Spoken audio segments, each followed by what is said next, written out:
My wife makes me feel like that's why. You can be crazy, but you shouldn't be stupid. These vows don't say that you will be an I'm done. Bro, you're wild. You're wild for this.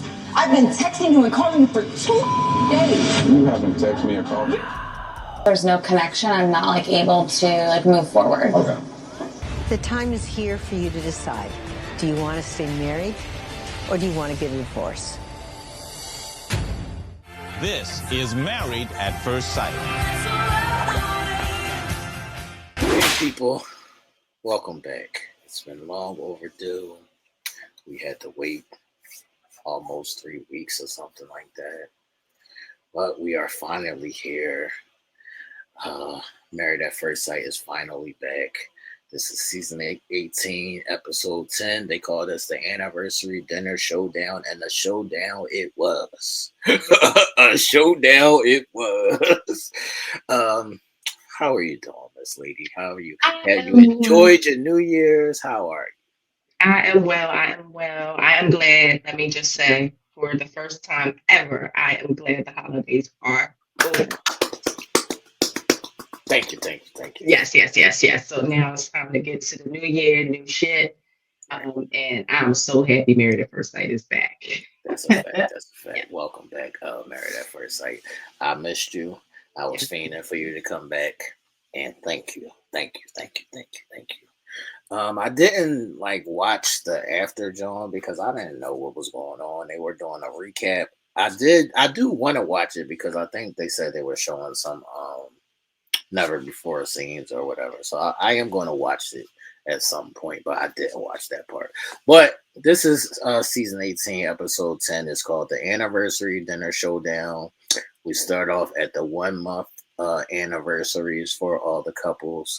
So my first questions before we get into the couples specifically is, what's your idea of a great 1 month anniversary date idea? For me, I think dinner and that type of just going out to a nice dinner and all of that, that's okay. I mean, but that's typical. That's what we do, just like on a regular, in my opinion, if you're just doing like a regular date night. So me, I would be trying to find something fun, adventurous, or just out of the ordinary to do 1 month anniversary date. So let me see. I don't know. We're going bungee jumping. We're going skydiving. No, I'm just joking. But I can't think of anything like off the top of my head, but I definitely would give it some thought, and it would be something different, something fun, and something out of the ordinary. Yeah, I would do probably something like that. The axe throwing John. I would probably do like a date surrounded or based around that. Or I do want to do the ghost clay molding John. Oh, the pottery. I was thinking that as soon as you said the X-Ron thing, I saw something about making a pottery. It made me think of like maybe redoing the scene from Ghost. Right. Like that type of shit. It's so simple, but out of the ordinary. Just not your regular, okay, we're going to eat, we're going to get a bottle of champagne, we're going to celebrate. That's cool. We should be doing that on the regular. Like I should be popping champagne and making lobster and stuff for Sunday night dinner. Like, you know what I mean? So. Well, I'm gonna need you to stop saying that because, like we always say, you're abnormality. These women do not cook anymore, so that is not a normal or a regular thing. Sorry, I know, they be cooking. They be cooking. They don't be cooking. That's a lie. That's a lie. They don't be cooking. It's a lie. It's a lie. But we'll proceed. We'll move on, man. All right. So my next question is, do you think 1 month is enough time for you to grasp somebody?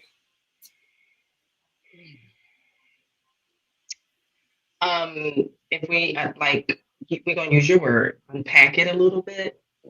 Not fully, right?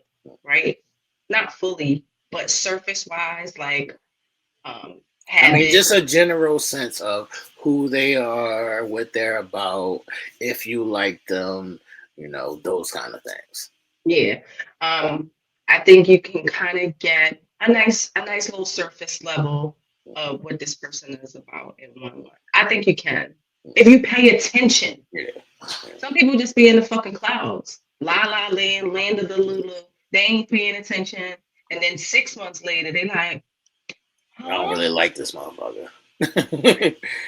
See, I feel like I can get it in like a couple weeks or so. I feel like I can get it in a couple good conversations and a couple weeks or so, even if I need that much time, because I'm intentional and specific about the things that I talk to you about and the things that I want to know, and watching and observing like your personality, your attributes, and things of that nature. I feel like I can grasp a person really quick. Pretty quickly, right? Yeah. And I mean, of course, obviously, as time goes on, there's going to be different things, Right. different situations that'll come up, and different habits and things like that that you'll see about somebody at a later time. But the basis and the layer, yeah, definitely. Right. All right. This is my last question, and then we can get to the couples. This is, I don't know where this question is going to go, but I just want to get your thoughts about it. All right. Do you think it's easier to be free with a stranger sometimes more than somebody that you know? Absolutely. Absolutely. And it's crazy because I had a by myself meeting this week. A good old talking to myself. A good old talking to myself, saying self, Mm.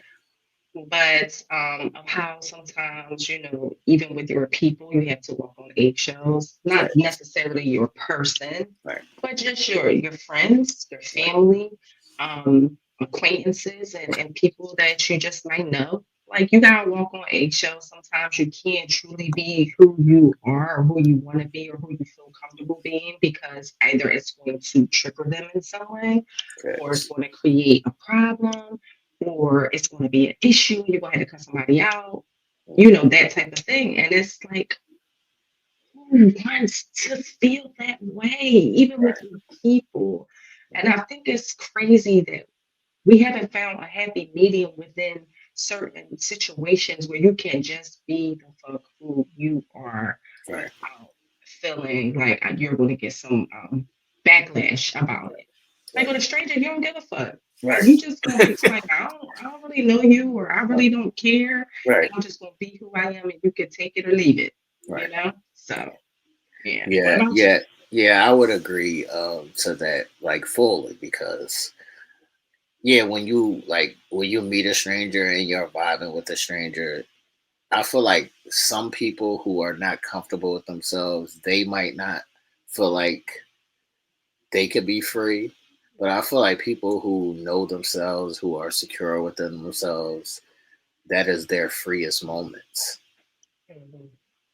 That is their freest moments, because like you said, there's no triggering, or even if there is triggering, you really don't give a fuck because I don't fucking know you. So it's like, if I triggered you, I didn't mean to trigger you, and I didn't know I was going to trigger you, and that just happened, and then we can deal with that. But it's like when you want to say something or you want to do something and it's going to trigger somebody, it's like, man, I can't do shit. Right. that's how it is. I can't do shit. You like power forward. Right. Shit, like. That's how it is. So I definitely think that you can be more free with a stranger. Yeah. So I just thought that would come about because they're at the 1 month apart, and a lot of these people that's on this show probably have been in long-term relationships that even where they are here at the 1 month point, they never got here in those long ass relationships. Yeah, that's facts. That's facts. And I'm gonna tell you why. Because most of the time in relationships and regular long-term relationships, etc., each individual, no matter what side, most of the times are standing in their way Right. of these type of progressions. So, well, these are sped up, obviously. Right. But even in long-term relationships, you notice like sometimes communication can be stunted. Sometimes, discussing the hard things can be stunted. Like, and so it's always seems like it's a prolonging of progression sometimes. Even if you're with somebody for 7 years, like really, are you guys each tackling the tasks of the fucking relationship for real, for real? Like you could be with somebody for 7 years and y'all not be doing shit. Facts. So it's like you're absolutely right. Like they've been in long-term relationships, but have they hit these bullet points that they've already hit in 1 month? Right. All right, Miss Lady, it's on you. Where are we going? Don't run. Don't run. I'm stressed the fuck out. Don't run, Miss Lady. It's on you. Where are we going? Who we starting with? Let's start with the lightest of the bunch. I don't even know. That's what I'm about to say. Who's the lightest? Let me just make this real quick disclaimer. Go ahead. I am so spent, okay, and in a whirlwind because when we first started this 9 episodes ago, we had so many different views. I would say that a lot of my views have come to fruition, though. You did, because you did predict a lot of different things. I was the hopeful one. I was the BODer, the resident BODer, and I wanted to see. I had such high hopes for like almost everybody. A few that I did or that I questioned, but I am spent right now. Like I don't know what is happening. Everybody is just a fucking disaster. But we can start with who I thought was one of my favorites, Juan and Karla, because they the driest right now. Are they? Juan and Karla, people. Juan and Karla. So Juan and Karla starts off this episode where Juan took Karla to his job in an effort to inspire her or motivate her, because she said that she wanted to begin her entrepreneurship journey, or she was just thinking about it, whatever it may be. And then they kind of questioned Karla, like, Karla, since you've been to Juan's job, what does Juan do for a living? And she was like,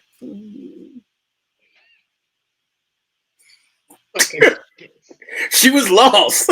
She was like, I don't really know what he does. I just know that he works hard. And then she was kind of like, does he work hard? Yeah, like he has his laptop and he's like, so it was like, he says he works hard, but I don't really think he works hard, is when she was giving off. But she was lost, and then she actually told him, well, today I quit my job, and I don't feel like I'm a person who could be managed. Is that an issue for you or a red flag if your person just, I just quit my job today. I didn't have a conversation with you. I didn't have a conversation with myself. I just said, no, today is the day, and I quit. Yeah, that's a red flag. I just think as adults, whether we're married or we're in a partnership or whatever the case may be, like, it's not just you. Like, especially if we're together or whatever the case may be, like, you can't be impulsive as far as decisions goes about money and finances. Like, you got to have a plan.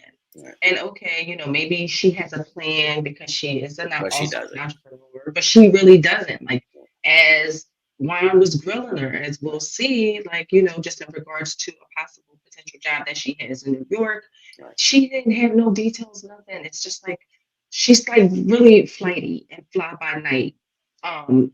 And that's what I don't like. And I don't think individuals should be that way. I think you should talk to your partner. You should let them know, listen, I'm not feeling this here. Like, I have a new name for Karla, because Karla said, I am the direction. So my new name for Karla is, I am a homeless free spirit. There you go. I am a homeless free spirit. I am a homeless free spirit. I am Karla. Jesus. So Juan was pissed, and like you said, he was questioning her because if y'all don't remember, in the first couple of episodes, Juan stated to Karla on multiple occasions, I'm not going to take care of you. I have my own plan. I have my own things going on. I'm not taking care of you. So you better stay on your job. And she decided not to. So Juan is questioning her execution or her plan or her vision, and she doesn't have any answers. So Juan is puzzled into what's next and what does this look like. And beyond the job situation, what happened to Juan and Karla? Remember, they were the laughy, dancey, touchy-feely couple. Yes. And that has dissipated. That is going. I don't know where the fuck they at. They in the hills somewhere. They in the hills. Yeah, and that is gone. So she says something about collaborating with somebody to do tarot card reading in New York. Is that a red flag for you if your person is going to up and be long distance? No. I mean, because I feel like wherever there's opportunity, then go for it. But I'm also like, I know that sometimes things can't be planned, but have an outline for shit. Like, be proactive.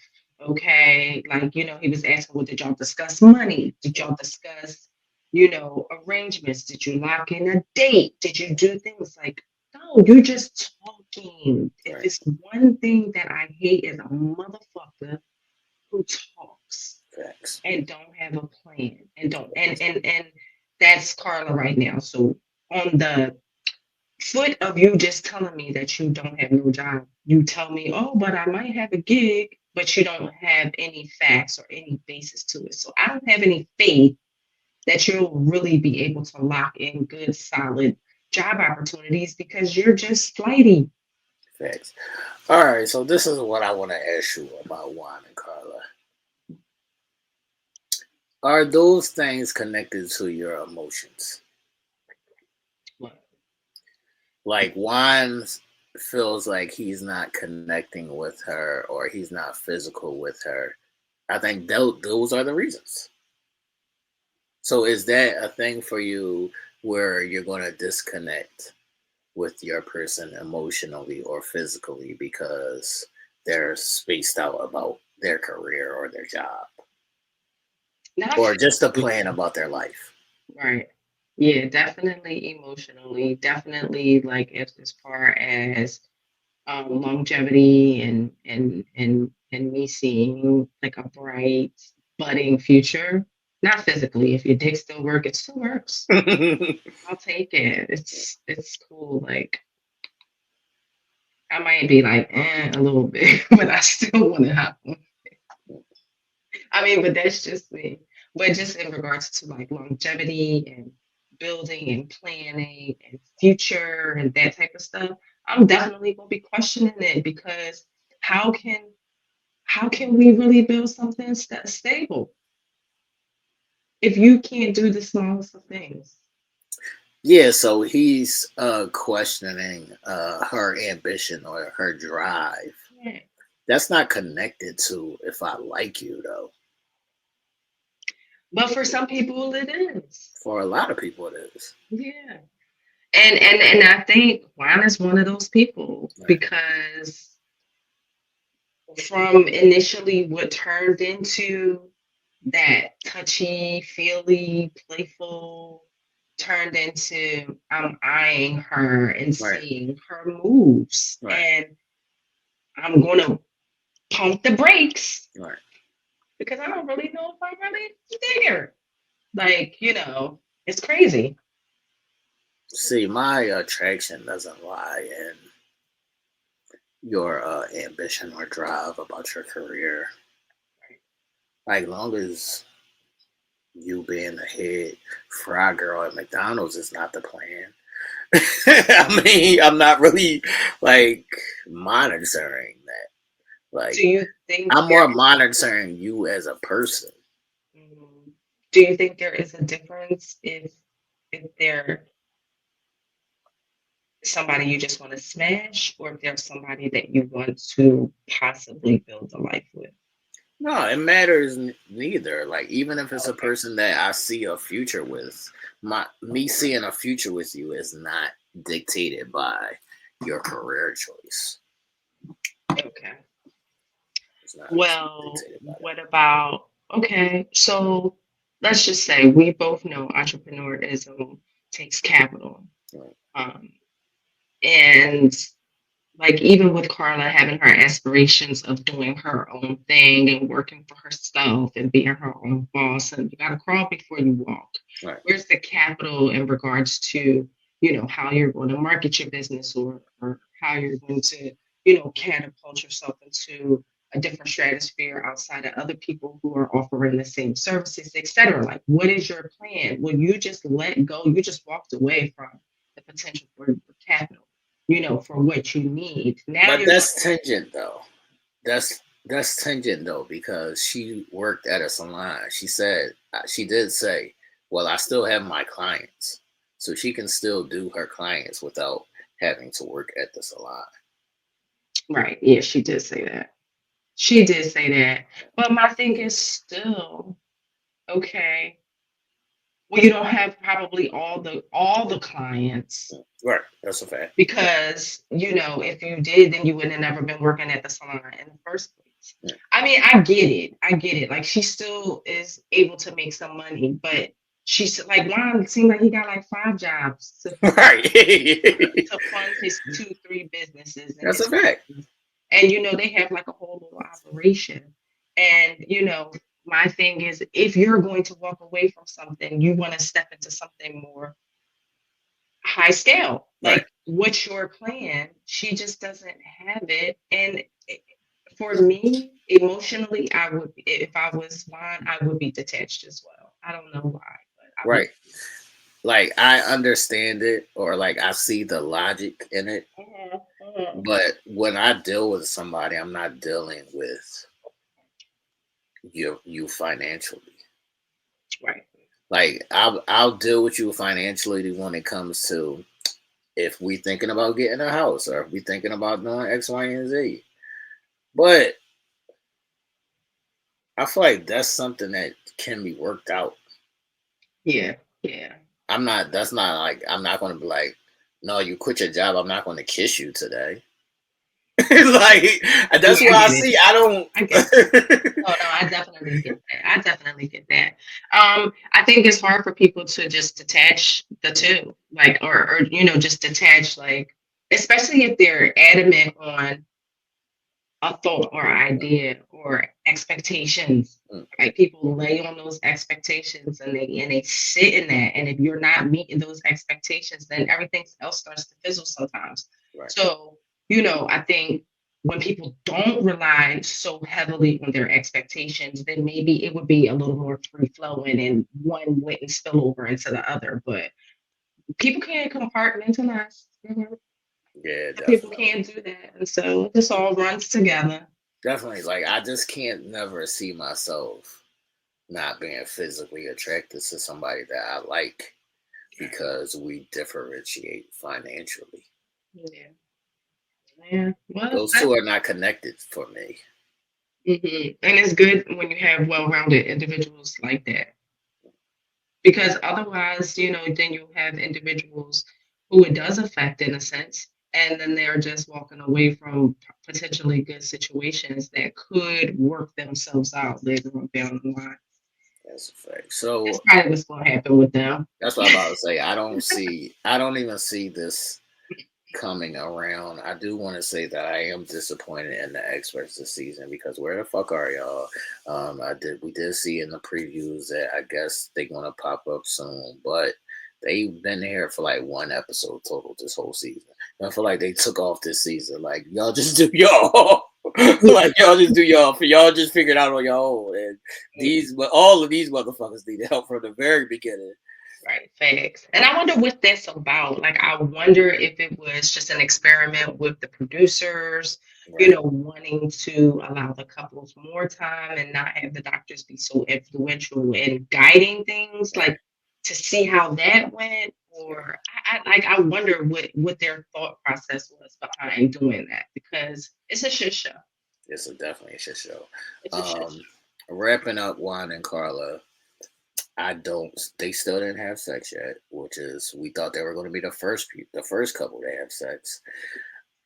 So I just don't see it happening unless Karla buckles down, and she's a homeless free spirit. There is no buckling down. No, there is no buckling down. They're probably never going to have sex. Juan's holding his stuff in. He's He holding ain't his like dick in. he's holding. That's what I was getting to. That's his stuff. He's holding it in. He's not going to let it go. She's just not doing it for him in that sense. And these things, she's homeless now. She doesn't have, you know, a steady source of income. She's just going to be, you know, piecemealing together money for a moment until she gets her own salon or whatever the case may be. And he's not feeling it. And I don't think it's going to turn around. Like, Yeah, I really, I think that they are done, and yeah. there's no coming back. But I hope that doesn't happen. But that's just where it's at right now. Yeah, That's where it's at right now. Any last questions on them before we move on? No, I don't think they can turn anything around. So, I mean, I'm not really excited to see what happens with them because I don't think shit's going to happen. Like, That's a fact. I was so excited about them in the beginning. I was That's a like, fact. yeah, That's a I fact. was so excited. Now they're to me, they are the driest. That's a fact. They are the driest couple. Right now. They are the driest couple. Yeah. I'll ask this then before we move on to the next couple. Has there ever been a time where a month has went past and you didn't smash nobody? Yes. And how long did it go? How long did it go before smashing? Right. Maybe Or 3. how long did you talk to somebody, not smash, and then stop talking to them? It's a hard question, but I'm just saying.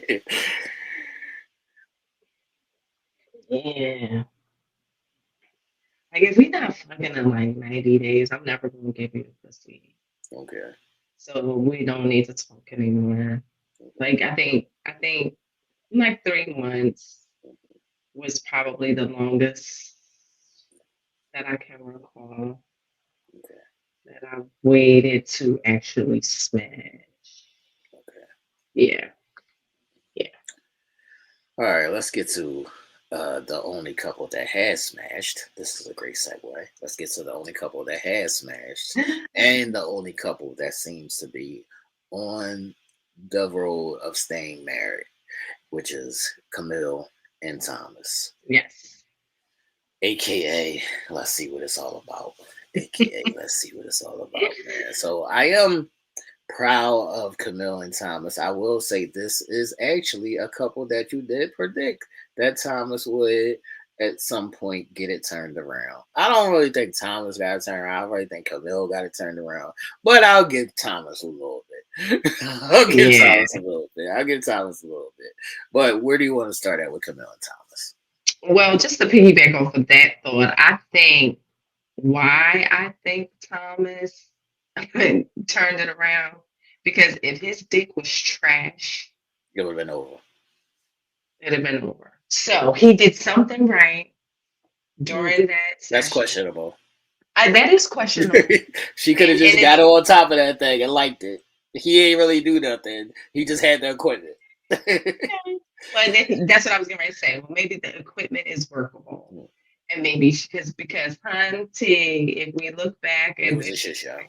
It was a shit show, but she was telling everybody.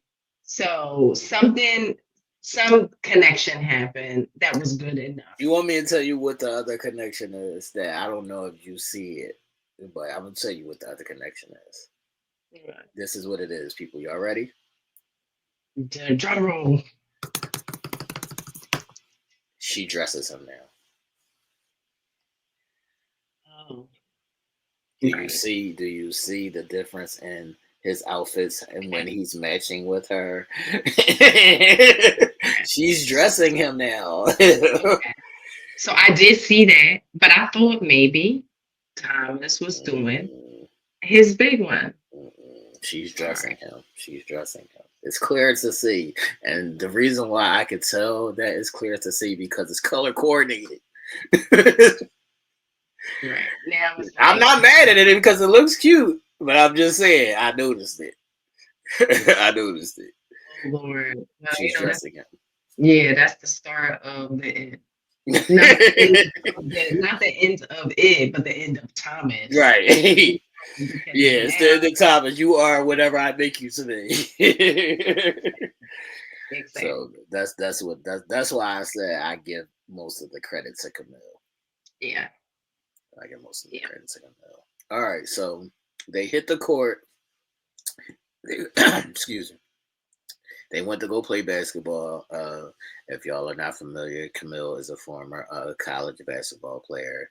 Thomas showed up late. So my first question is, are you upset if your person shows up to something for you late? So I'm a pouty Leo at times, and yes, And Brady. And Brady, yes. So I'm not going to sit here and be like, no, I'm not going to feel a type of way. I probably will feel a type of way, but I'm also very open to allowing people to explain and express themselves. So I would wait to hear what the reason was before I gave off an air, like an attitude or fussing somebody out or whatever the case may be. But I would definitely be feeling some type of way. Right? Yeah, I feel like I like how she handled it. Like she checked them, but she wasn't an asshole about it. Right. So it was like it was cool. It was cute and cool how she handled it. My next question would be: would you care or would you judge if you could beat your guy in everything athletically? No, you gotta have a little something. You gotta have some athletically. You have to like. I mean, women I think just naturally want to win, and it's cute to say, "Oh, I beat you, babe. I beat you, babe." Blah blah blah blah blah. But I think deep down, like we love an athletic man or a man that is able to, beat us in some things. And no, yes, I would be judging. That's what I was going to ask you. So, are you competitive? I am. I am competitive, and again, I like being active. Like I like doing active things. So if we were on a track and we say run from this line to this line, and we see who beat. Like I love that. We racing. I love that type of stuff. Or I used to play on the Tilden basketball team. I wasn't no good. I was no good. But I wouldn't mind getting on the court and trying. And okay, if I lose, I'm a good sport. I definitely am a good sport, and I'm down to try. Are you a good sport? Like, would you feel the type of way if she was I'm definitely a sore loser, so I'm definitely trying to kick your ass. I'm definitely trying to kick your ass. I'm super competitive, and I'm definitely trying to kick your ass.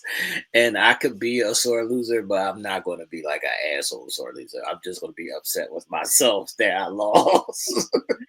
Right. So what if she beat you in let's just say 8 out of 10 things? How are you feeling? That I need to get my weight up. Okay. Are you? So yeah, it's kind of sore loser type thing, but you're not upset at her? Like you're I'm not upset at her. That's why I said I gotta get my weight up. Like I'm not gonna keep letting you beat me at everything. I gotta get my weight up. That's all. I gotta get my weight up. All now, right. So wait before you go on. Would you be coming up with things that that you're good at to just? No, I'm not gonna break the game. I'm not gonna break the game. That's what I'm going to say. Doesn't go that far. No, I'm not gonna break the game. Okay, got it. But I am gonna practice without you. So the next time I bust your ass. Yeah, I don't want to keep losing. But Thomas asked her, he was saying, do you miss it, because she doesn't play basketball anymore. So is there a sport or a thing in general that you used to do as a kid that you miss? Um, yeah, I definitely miss. I used to do ballet and jazz, and I used to dance from like maybe 6 until I was about 15. Um, and I do miss it. Like I really wish it was something that I would have like stayed with. Of course, I was doing other things. Right. Um, but She was and then outside dropping that ass. She was outside dropping that ass. Y'all. Go ahead. yes, but that is something that I wish I would have stuck with. Just like, the dance and because I love dance. I love dance. So yeah, that's one thing. What about All you? right, I Oh, do you? want to just put out a disclaimer for just some information for the people. I feel like I notice a lot of times when people be like, I don't see like a lot of straight girls that like make it to the WNBA or things of that nature. It's because they start fucking. I'm serious. That did. I'm serious. They start fucking and they forget about playing basketball and they start having kids. They be outside. They just don't take it as serious anymore once they Right. start fucking. Right. That could be a good or a bad thing depending. But I feel Right. like that's what I've seen happen. So when Yeah. you see a lot of girls that are not straight make it to the league, that's why. That's why. I'm That's telling why. you, because you get distracted easily Right. and doing some other things in your life could take a whole different turn. You're like, damn, I wasn't even focusing on that. Like, yeah. As much as I love basketball, I don't really physically miss playing. I don't really physically miss playing because I physically can't do it anymore. But I wouldn't mind like every once in a while, just like going with a girl or whatever, or just shooting around. But Yeah. I think I miss coaching more. But I also know that in order to keep my blood pressure down, I can't coach anymore because I'm going to be losing it. Right. You would be so really locked in and Yeah. tied in emotionally to it. Right. Yeah. Right. Yeah. Um, So I don't know if there's anything like other than that I might miss. mhm. Um, yeah, So it's give not us a really. fun fact. Like we know T played basketball. What other sport Well, I or played every sport. you did? Okay. Yeah, I played every sport. I played You played baseball soccer? before. I played soccer before. I grew up in white schools. Like I went to I Beverly love Hills that. Middle School and I went to Upper Darby High School. So I played all the white sports as well. Like I played Right. lacrosse before. I played soccer Okay. before. I played hockey before. We used to play hockey out on the block sometimes. Like I played damn near every sport because I was going back and forth between being in the hood and being in the suburbs. So I played I know how to play just about every sport. Okay. Yeah. Okay. Nice fun fact. Yeah, I could dibble a dabble. Yeah, I could dibble a dabble. I even played croquet and all of that shit. Okay. Have you ever played hacky sack? I played it like once or twice. It's not nothing that I care to do. It's not nothing What's that I this care. new thing they say? Well, it's not new, but Pickleball? like pickleball. Pickleball. Didn't Nell Pickleball. say he played Yeah, pickleball? I'm not playing pickleball. I'm cool. I'm cool. I'm not playing pickleball. Pickleball. Fucking hilarious. I'm cool. But yeah, I'm like I've been around all sports. All right. Let's see. Oh, this is another thing that I wanted to tackle about Camille and Thomas before we move on. She asked him about his 5-year plan or whatever. And he said, in 5 years, I would like to have a kid. And if people weren't paying attention, he's already 42. So in 5 years, he's going to be 47. Right. Are you ready to have a kid at that age? No. Like what? I don't want a kid at 47. I'm trying to walk around naked.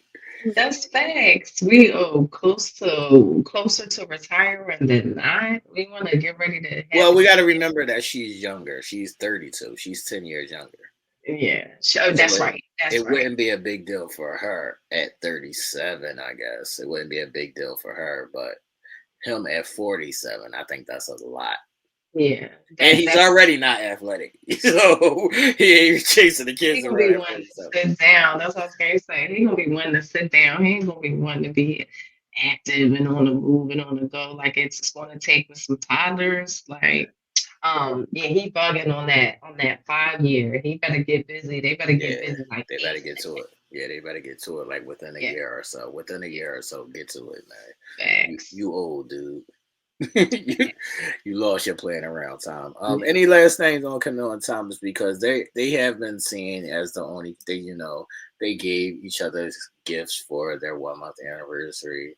I don't know if that was a wine tasting or just like just general like champagne or whatever it was they were doing, but they were fixing each other drinks. Um, they both played bartender or whatever. Yeah. And they're the only couple that's on the up. They're in a good space, basically. And they're Very moving forward. They smashing, not just smashing. And they're moving along on a good, gradual up stake. Exactly. They good money right now. Yeah, yeah. After I think, their little rough patches, I feel like, they've gotten to a real comfortable space with one another. The sex definitely probably helped that. Um, and I think we see some clips for the next episode or the upcoming episodes.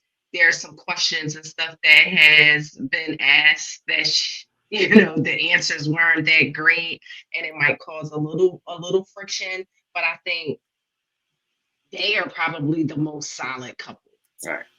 right now. Right.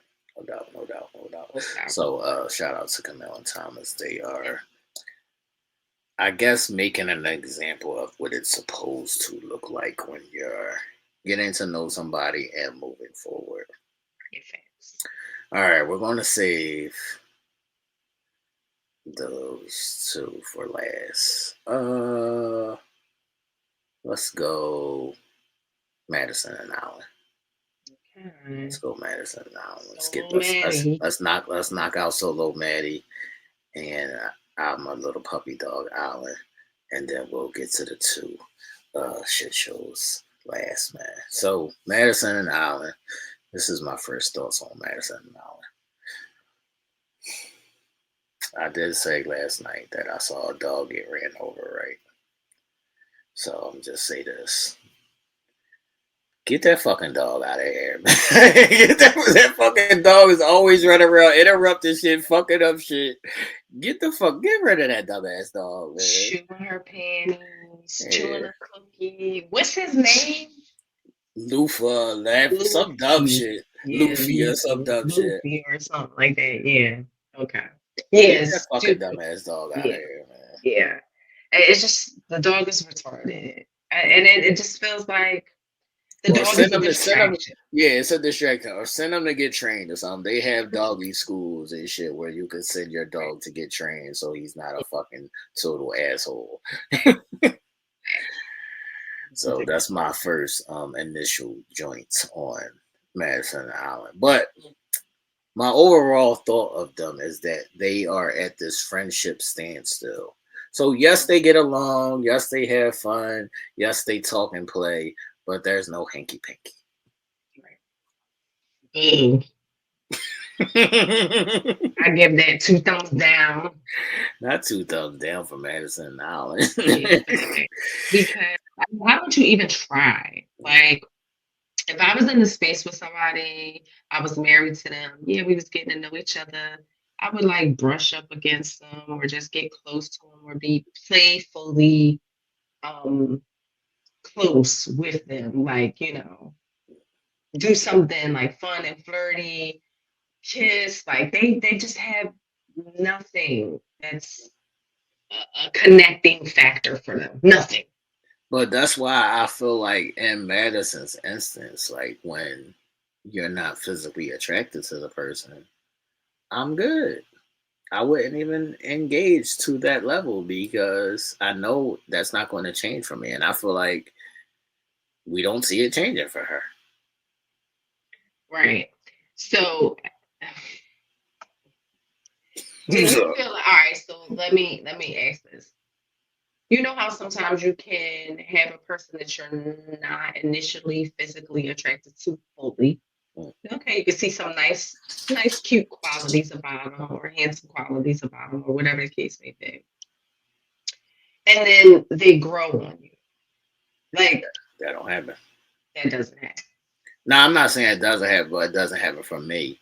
And what I'm saying, just in this instance, she don't think he's cute or she don't think he's handsome. And she don't think he's in the physical shape that she used to. So there is no physical attraction. Like it's not nothing. So it could be like one thing where you could be like, I like your eyes. But it's like nothing. There's never been a thing where she's ever said, I like something about you, like physically. There's never been nothing. The whole 10 episodes.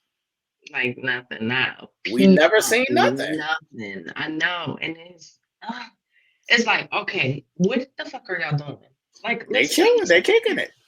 They just chilling and kicking it, completely in a friend zone, never to be recovered. Right. Like never to pull the shit out. He wants to do something, but she don't want to do nothing. And I feel like at some point he just need to bust a move, and then if she reject him, then all right, cool. We don't need to talk. But I feel like if he never even tries to bust a move, that's not even going to impress her. He's never going to bust a move. Then it's never going to. He's never going to bust a move. You know why? Because he's too soft on her. Like he tiptoes, like he softs when it comes to her because he's so enamored and so just like in adoration of her. Like he's never going to push that limit where he's like taking an aggressive standpoint with her. You know what I mean? Because he's probably going to feel like, oh, I don't want to do anything disrespectful. Or I don't want to be out of line. You know, I'm going to let her take the lead. You know how he is. You know what I mean? He is so soft on Madison that it's not even funny. Like he could be in bliss and she could be happy and cool and having a good time, like you said, and all of that, but it ain't in that space. Like he's looking at it with like such dreamy eyes, and she's just like. See, this is my advice to all of the men watching this and just like paying attention in general. If you don't bust a move at some point, you're always going to be in that friend zone. And once you get in that friend zone, it's hard to get out that motherfucker. So at some point, I'm a bit like, all right, we might be in the friend zone now, but I'm going to make a move because that's what I want. If that's what I want, I'm going to just go for it at some point. Or I'm going to at least have the conversation. Like, yo, this is what I want. How can we get there? Mm-hmm. But I'm just busting a move. I don't even know if I'm having that conversation because it's like I've seen him try to have that conversation with her, and she's just like, Right. Like, all right, let me ask you a question as, you know, just as the gentleman. Have you ever been like in a situation where you didn't know where you stood or you didn't know clearly? Because like we've heard Alan say multiple times to Maddie, like, I don't really know like what you're feeling and what to you're himself. thinking. And to himself. Like, so it's hard for me to really maneuver because I'm not really sure. Like, what is that like for a man? How it's torture. Torture. It's torture. That's why you gotta bust a move. That's why you gotta bust a move. Because if you bust a move, you're either gonna get rejected or you're gonna get accepted. But either way, you won't know where you stand. So it's nothing left to question once you bust the move. And at some point you gotta bust a move. That's the only way you're gonna see, because they gonna keep spinning and being in the friend zone and having fun and playing with you. And like, I'm not playing. I ain't saying grab her and be aggressive, but I'm saying bust a move. Like, do you think that just puts you, because once you do that, it's like do or die. I don't have nothing to lose. It's going to show me clearly what's what, and then I don't have to torture myself and thinking and trying to understand what's happening here because now I know. Right. But I think Alan has been given all of the motherfucking signs under the sea to know. How many times has Madison done said, "You're not my typical type. Right. You are not this. I don't feel that connection. Just in the third. I think she's telling him verbally, and she's not showing him anything physically. So it's going to take for him. He doesn't have anything to lose. It's going to take for Right. him, like you said, to You give don't it a got try. nothing to lose, bust a move. You ain't got nothing to lose, go ahead and bust a move, dog. If you get rejected, you get rejected. You ain't getting it anyway. So what the fuck? You get rejected, man. You get, and a lot of times, and even in conversations just with women in general, a lot of times they be saying, well, you should have bust a move. Right. You should have. Right. You should have did something. Right. They'd be Because like, I that's the didn't. whole Yeah, thing. they'd be like, I didn't. Like, I was waiting on you, or I didn't know, or whatever it may be. They'd be like, I was waiting on you, so just bust a move. Or sometimes they even be like, I didn't know that I could feel like that.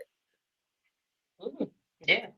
But see, that's what I'm saying. A lot of missed opportunities go when people stay in their fucking head.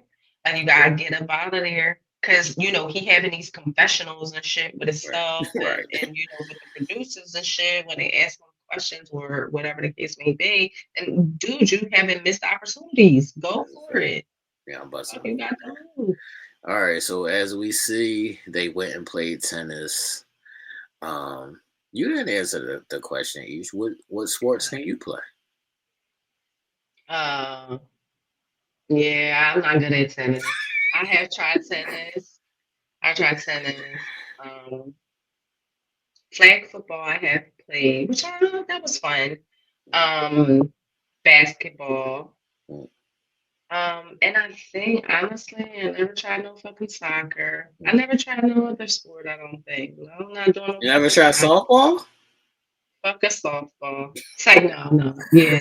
I don't like it. That's one of that.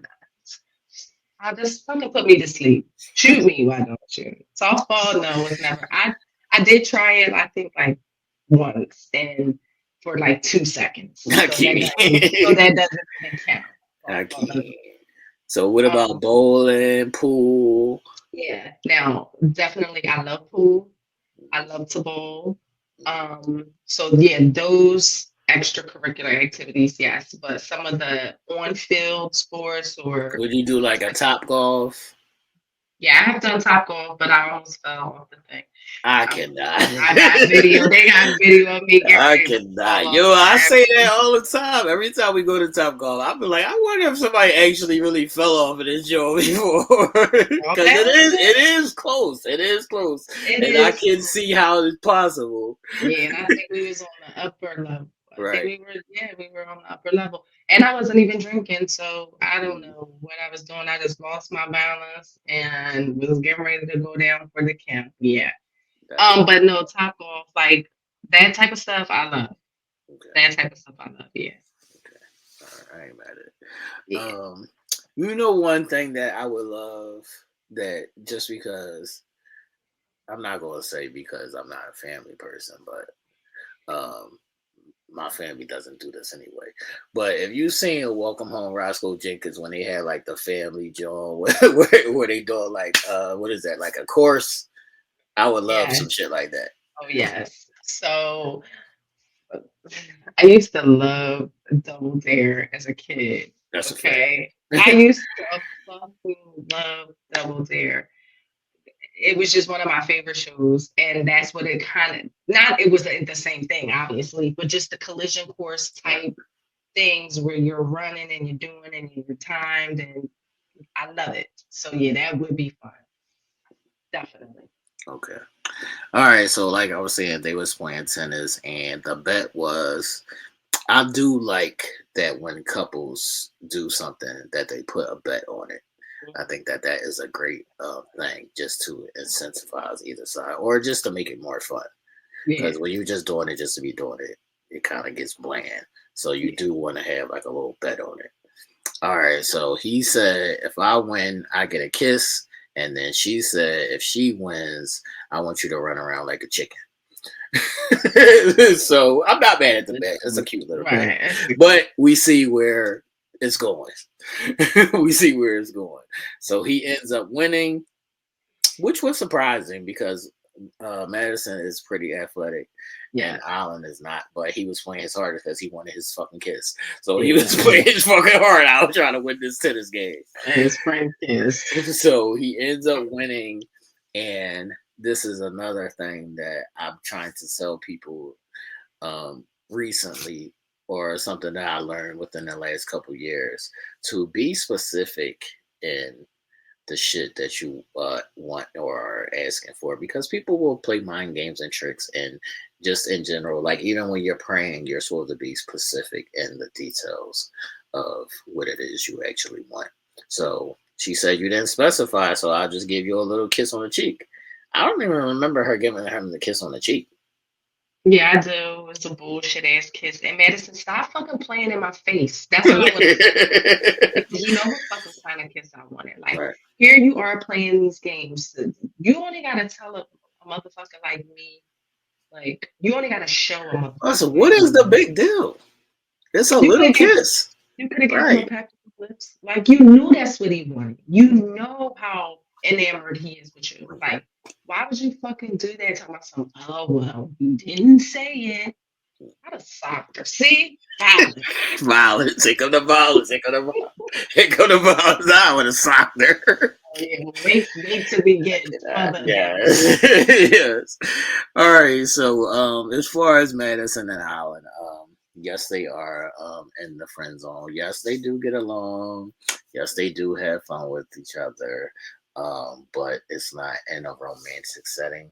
And yeah, I'm the person who stands with Madison, and but I'm not attracted to you. I'm just not attracted to you, and that's just not something that changes just because I have fun with you or you're a good person. If I'm not physically attracted to you, that don't change. Some people become physically attracted to people because they like other qualities in you, but I'm a person that I have to like the physical to be attracted. No matter, it could be anything. It could be your eyes. It could be your calves. It could be anything, but it has to be something. Right. So, do you think in this instance, right, if you were in this position, you got matched with someone who might have been great on paper, but you were not fully physically attracted, and we might have touched on this a little bit, but just thinking of this Madison and Alan situation, are you giving it 110% or trying like she's trying? Yeah, she is trying. Yeah, knowing that you will probably never really fully be attracted to him, or I mean her. I'm probably going to give it a go, but she would have to show me something. Like, she would have to show me something that attracts me physically. Like, you gotta have something. Like, I don't care if you got a dimple. You know how girls have those little dimples on their back, like above their ass or something. It gotta be something somewhere. I gotta find something that I can grab a hold on to. Like, it gotta be something that if there's nothing, then it's nothing. Right. Yeah, I don't know. Like, I feel like I would be cool. I would probably be like her and not like Michelle. Okay. Yeah, I would be more like Madison and not like Michelle. Okay. But what if? So yeah, you're a person that can be attracted to other things, though. Right, that's what I'm saying. So I would give it effort, like just to see if maybe I could, So what would you want from the guy in that instance? That is not appealing to me physically. Right. No, not in that instance. In the instance of he's not attracted to you physically. Oh, we have nothing to talk about. see how that was. We have nothing to talk about, but you want Madison to have something to talk about. I know, I do. I do. But no, if a guy is not physically attracted to me, what the fuck do you want me to do? Like, I can have a great conversation. Yeah, I can have a great conversation. I can, talk about some things. I can show you a good side of me. I can listen. I think he got to do something. I think he got to do something. I Yeah. think he gotta like. See, this is going to sound creepy, but I'm just saying. I think he gotta like. I don't what. I think he gotta like, you know how you wake up in the morning and you hard already. He Ah, gotta like, I gotta show you, like, I gotta show you, like I ain't gonna violate you, but I gotta show you, like, I gotta walk past you and show you. So you be like, oh, and she gonna be like, "Oh my God, the broccoli has arisen." okay, You know how right. she be feeling like them about the That's what I'm saying. broccoli. Take the broccoli drawers off, put on some good jaws. Show her your morning print or something, man. Do something, dog. Do something, man. Because what you doing right now ain't working. Right, Do something. right. Yeah, I definitely get it, and you're right. I do want a lot out of Madison, and I wouldn't myself want to be, putting up with, especially if a person. Plus, not like for me, that's ego. Right. Right. That's That's what I'm ego. saying. If you don't like me, it's cool because I ain't for everybody to like, but we don't have to stay here. Like we don't have to indulge in one another in any way, shape, or form. That's a You fact. want to be my homie, cool. Be That's my a fact. homie, but we ain't gonna pretend. That's a fact. That's a fact. That's a fact. So good luck to Madison and Allen. Yeah, I don't see it. And as we've seen in the upcoming previews, it gets a little nasty. but Because I want to know who hand that was feeding her. mm, It wasn't Alan's skinny little pasty hands. mm. All right, Why before you put your hand down like that? because Do I you don't know something I don't know? No, I'm still confused on that David and Madison always at the jump and shit. Yeah, I'm wondering whose hand that was. Let me find out. That's all I'm gonna say. Let me find out. Find out. All right, so we got to David and Michelle next. I call this 1 month of horror. That's what it's been. It's been a horror show for a full month. And it's never stopped being a nightmare since David said, I live with my parents. It's been a nightmare ever since. It's been like 2 seconds of smiling and like, hey. And then right back, snatch. She be snatching that shit. She be snatching that shit right back. Like, she be snatching that shit. So, Michelle and David, aka 1 month of horror. So as they get into their 1 month anniversary, he tries to, what he says, I'm trying to show her that I can be a part of the lifestyle that she wants. So I'm going to take her to this, or I'm going to meet her at this lunch, and we're going to have sushi. I don't know what lifestyle this is. But that's a regular ass lifestyle. I'm like, what is happening? And he puts a fucking zip pull over on. We didn't even get there yet. So Michelle walks in and, he's like, I did this for you, X, Y, and Z. And just like that, she's like, but you didn't think to get dressed? You took me on a date? This is supposed to be a date? Our 1 month anniversary? And you couldn't get dressed? You couldn't put on a collared shirt? Those slacks? A blazer. A blazer? Something? Why, David? Why can't you get dressed for me? And I feel like I get your point. But is it that fucking big of a deal that you gotta get your panties in such a bunch? I don't think it. I get her point for sure. I thought the same thing too. Like, okay, but sir, however, it wasn't that deep, and I feel like she just She's reaching. anything that he do with the slight that turns her off in the slightest sense, she laying that shit on thick. Like she taking the ball and running with it. Like this is just adding another notch under her. I don't fucking like David's belt. Facts. So she was upset. well, she had a disgusting look on her face. Yeah, Like, so I'm fucking hurt. disgusted with your outfit. Like, Yes. I'm disgusted. She was so hurt. So, yeah. I didn't think it was that deep. And then he got frustrated because of that. So then they did their little back and forth thing. And then he was like, see, I didn't really want us to get here. And she was like, we're already here. We're already here. And then she said to him, he's like, I'm just trying to do things to make you happy. And he was like, well, she was like, it's nothing that you could do to make me happy. I make me happy. And I don't like that. Because I feel like there should be something that your person can do to make you happy. Absolutely. I think she's a loser. Now she's a loser. And I think she's never fucking happy. Yeah. Like, no, I don't know, but I don't think she's not happy. I just think she don't like him. And I don't even know if she don't like him. She's not even giving herself the opportunity to get to know him. Right. I'm going to be honest. Can I make a real honest, transparent statement right now? Of This is course. outside of Michelle and David, right? But I feel like motherfuckers who live in their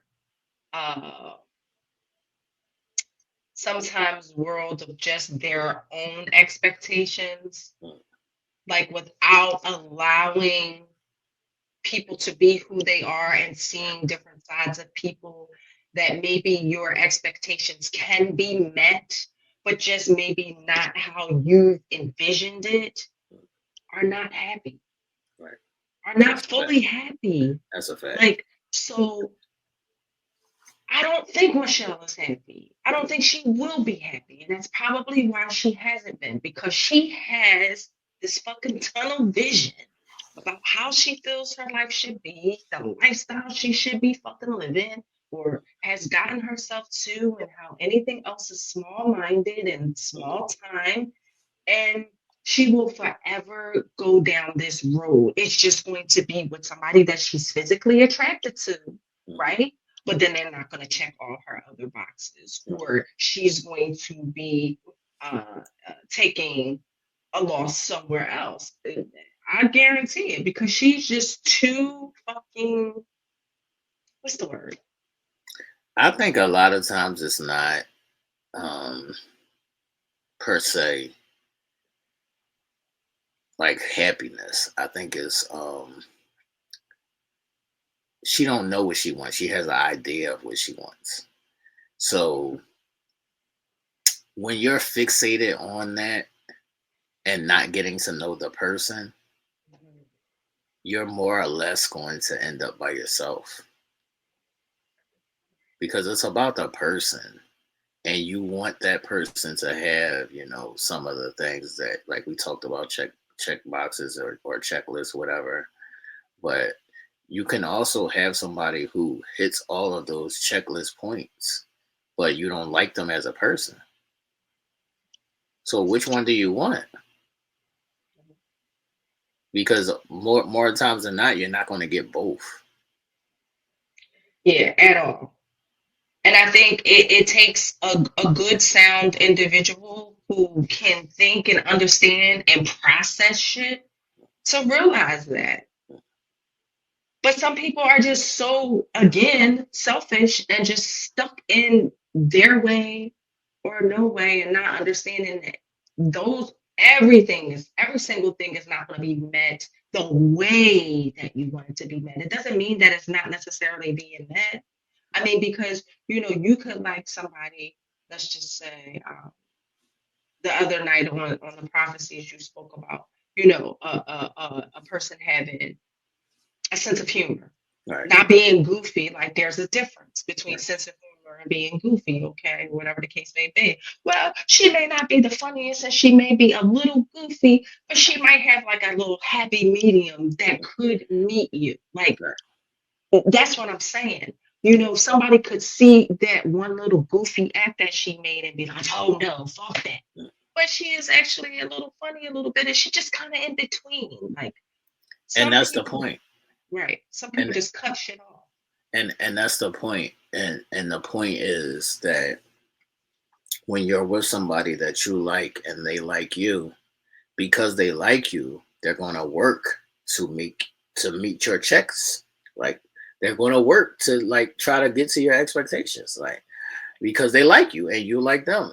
And that's why I said it should always be built in the foundation of we like each other as people, and then that like that we have for each other is going to forge or should forge us to, you know, meet each other's checklist.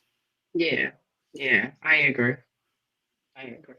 So that's how I see it, man. So what made me upset is because he was asking her questions and then she would get upset and then she would say, I asked all the questions. And I'm like, bitch, what are you talking about? Like, that's a lie. Every time he asks you a question, you get mad. Facts. Facts. It's like she's even disgusted talking to him. It's ridiculous. Right. Right. So she told him, well, there's no connection and I'm not able to move forward. I don't think I'm going to be able to move forward with you. I feel like once you say that kind of shit to a person, all right, why? Let's not waste each other's time then. Let's just end this shit right here and let's be out. I feel bad for David. I feel bad for him because he wants to. I He don't feel doesn't bad for know. David. Yeah, you don't feel bad for him. No, I don't feel bad for David because he's not reading the room, nigga. First of all, she says, this is the confusing part because she says, shut up because you're over talking me and you talk too much. And then when he shut up and he don't talk, then she be like, well, you never asked me. What the fuck you want, shorty? Thanks. What the fuck do you want, shorty? Pick a side. Pick a side. Do you want me to shut up or do you want me to talk to you and ask you questions? Because I'm confused. Pick a fucking side. So that's why I don't feel bad for David because he's not reading the room. If I was him, I would have shut up already and I would have just been chilling and like taking it day by day, doing trying to do activities because that's the only time that we get an inkling of her letting her guard down is when they do activities. So I would have been doing activities and I would have been seeing if she slowly starts to come around and starts, you know, once people start having fun with you, then that like lessens the load. So that's what I would have did if I was David. And that's why I say he can't read the room because he's still like, and that's not working, dog. Yeah, he definitely like he was fucking crying as they were watching the wedding video. Right. Like after somebody just said what they said to me at dinner and we just had a tip, I'm not fucking crying and being sentiment, watching some shit. Like, okay, that was the first 10, 15 fucking seconds of us knowing each other. That was the nicest, sweetest moments that we've ever fucking experienced, and everything after that was a shit show. Like, I'm not even giving you that satisfaction of being able to say, yeah, X, Y, and Z. And there was no clearer view than them sitting on the couch watching the wedding video and him crying and her saying, this is sad. So you feel like you're crying and you're emotional and you look at that as a happy moment and she looks at that as a sad moment. And I feel like Michelle looks at them. She looks at their relationship. You know how you look at one of your old past relationships? Like, that was a moment and I'm over that. That's how she looks at them. Like it. It's pathetic. That's an old relationship that I had that it was a moment and it's not anymore. And that's how she looks at him. Yeah, and she was like, I know how that's changed or how it snowballed or whatever. Or she said all downhill or something. She said, oh, it all went downhill after that. And she was like, this is sad. He was crying and he thought that, you know, I was rejoicing in that moment that we shared and we were both happy. And she was just like, this is sad. Yo, listen. The shit that people are saying to each other on these shows, you can't say these things to me. No. And it'd be okay. Right. Like these type of things that you say to a person are things that are clear cut, blunt, to the point, and it's no recovery from. Right. Like it's no coming back. It's no let's see what's what. It's no let me keep trying. It is no, you've given me exactly how you felt about me, how you feel about me, and how you're going to feel about me. Nothing more to talk about. End of discussion. Thanks. Yeah, so as far as David and Michelle, I think there's been a done bun for since episode 1. After he told her that I live with my parents, it was over then. It's over now. It's still over. It's never going to change. She's never going to unhear what she heard. She's never going to move off of how she feels about you. She looks at you like you're a loser. She looks at you like you're 36 years old. You still live at home. You don't really have a real plan. I'm trying to move X, Y, and Z. My lifestyle looks like this, and it doesn't. I don't picture you in it. And now, and she lied and said, like, I'm not physically attracted to you. That's a lie. You was physically attracted to him when you first saw him. That physical attraction. You're not mentally attracted to him right now. His physical did not change. Correct. That's why. That's why I don't like women. Ish. I'm telling you.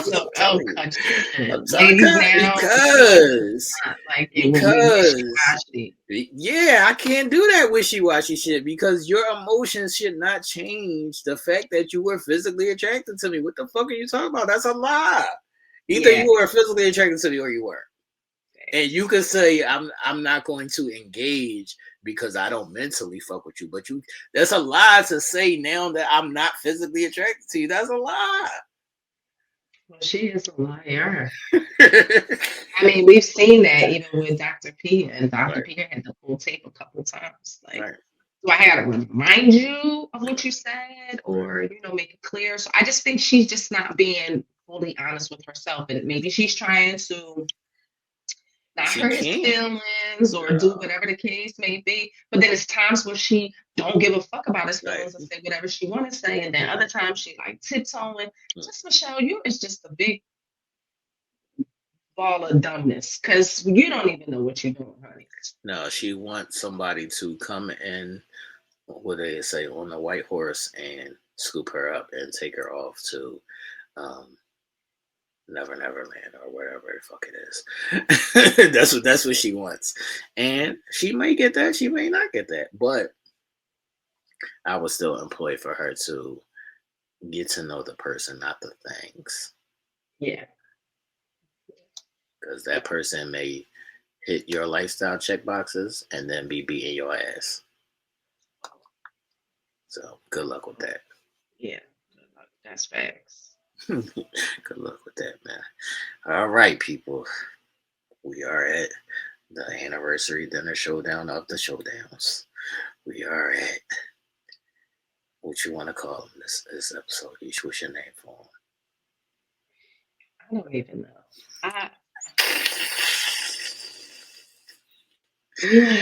I'm appalled. I'm appalled. I don't even know what to call this. I'm at a loss. Your new name, Ike Raw, is so appalled. Your new name, Ike Raw, is so appalled. It's like that sometimes. I mean, ridiculous. It's like that sometimes. It's shit ridiculous. So Eminem and So Appalled, aka Ike Raw, man. Shit then boiled over. It's been boiling the last couple episodes. That pot has been on fire. It's been boiling. It's been trickling down the sides. It's been popping in the air. And now it has finally boiled over. And now the pot is like falling on the floor.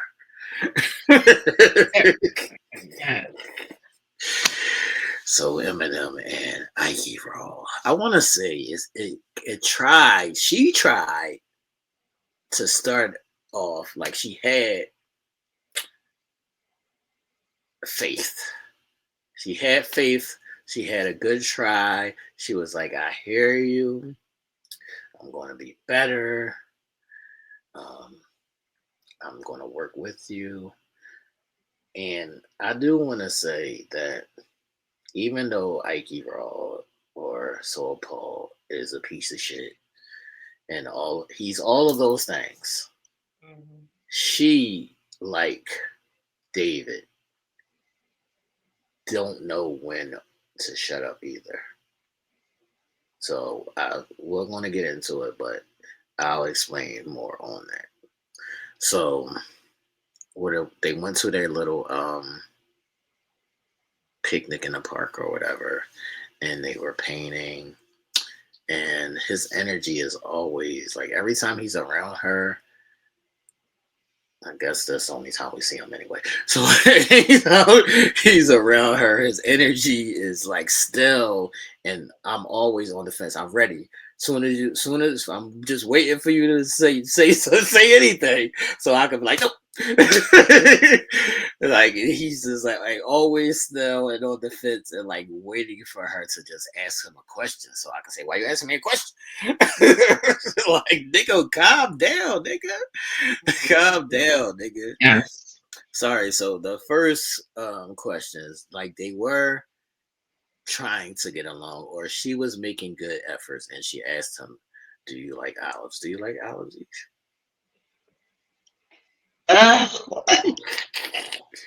No, I do not like olives. Yeah, I'm good on olives. Y'all can have that shit. I'm good on olives. Y'all can have that shit, man. All right, so he did. She was like, it's our 1 month anniversary. We're doing these little paintings or whatever. That's something that he liked. She was making all the efforts. Like she was doing her thing, trying to, be there. And, she's asking him how he feels about being at, the 1 month mark. And then he did his shit, Ish.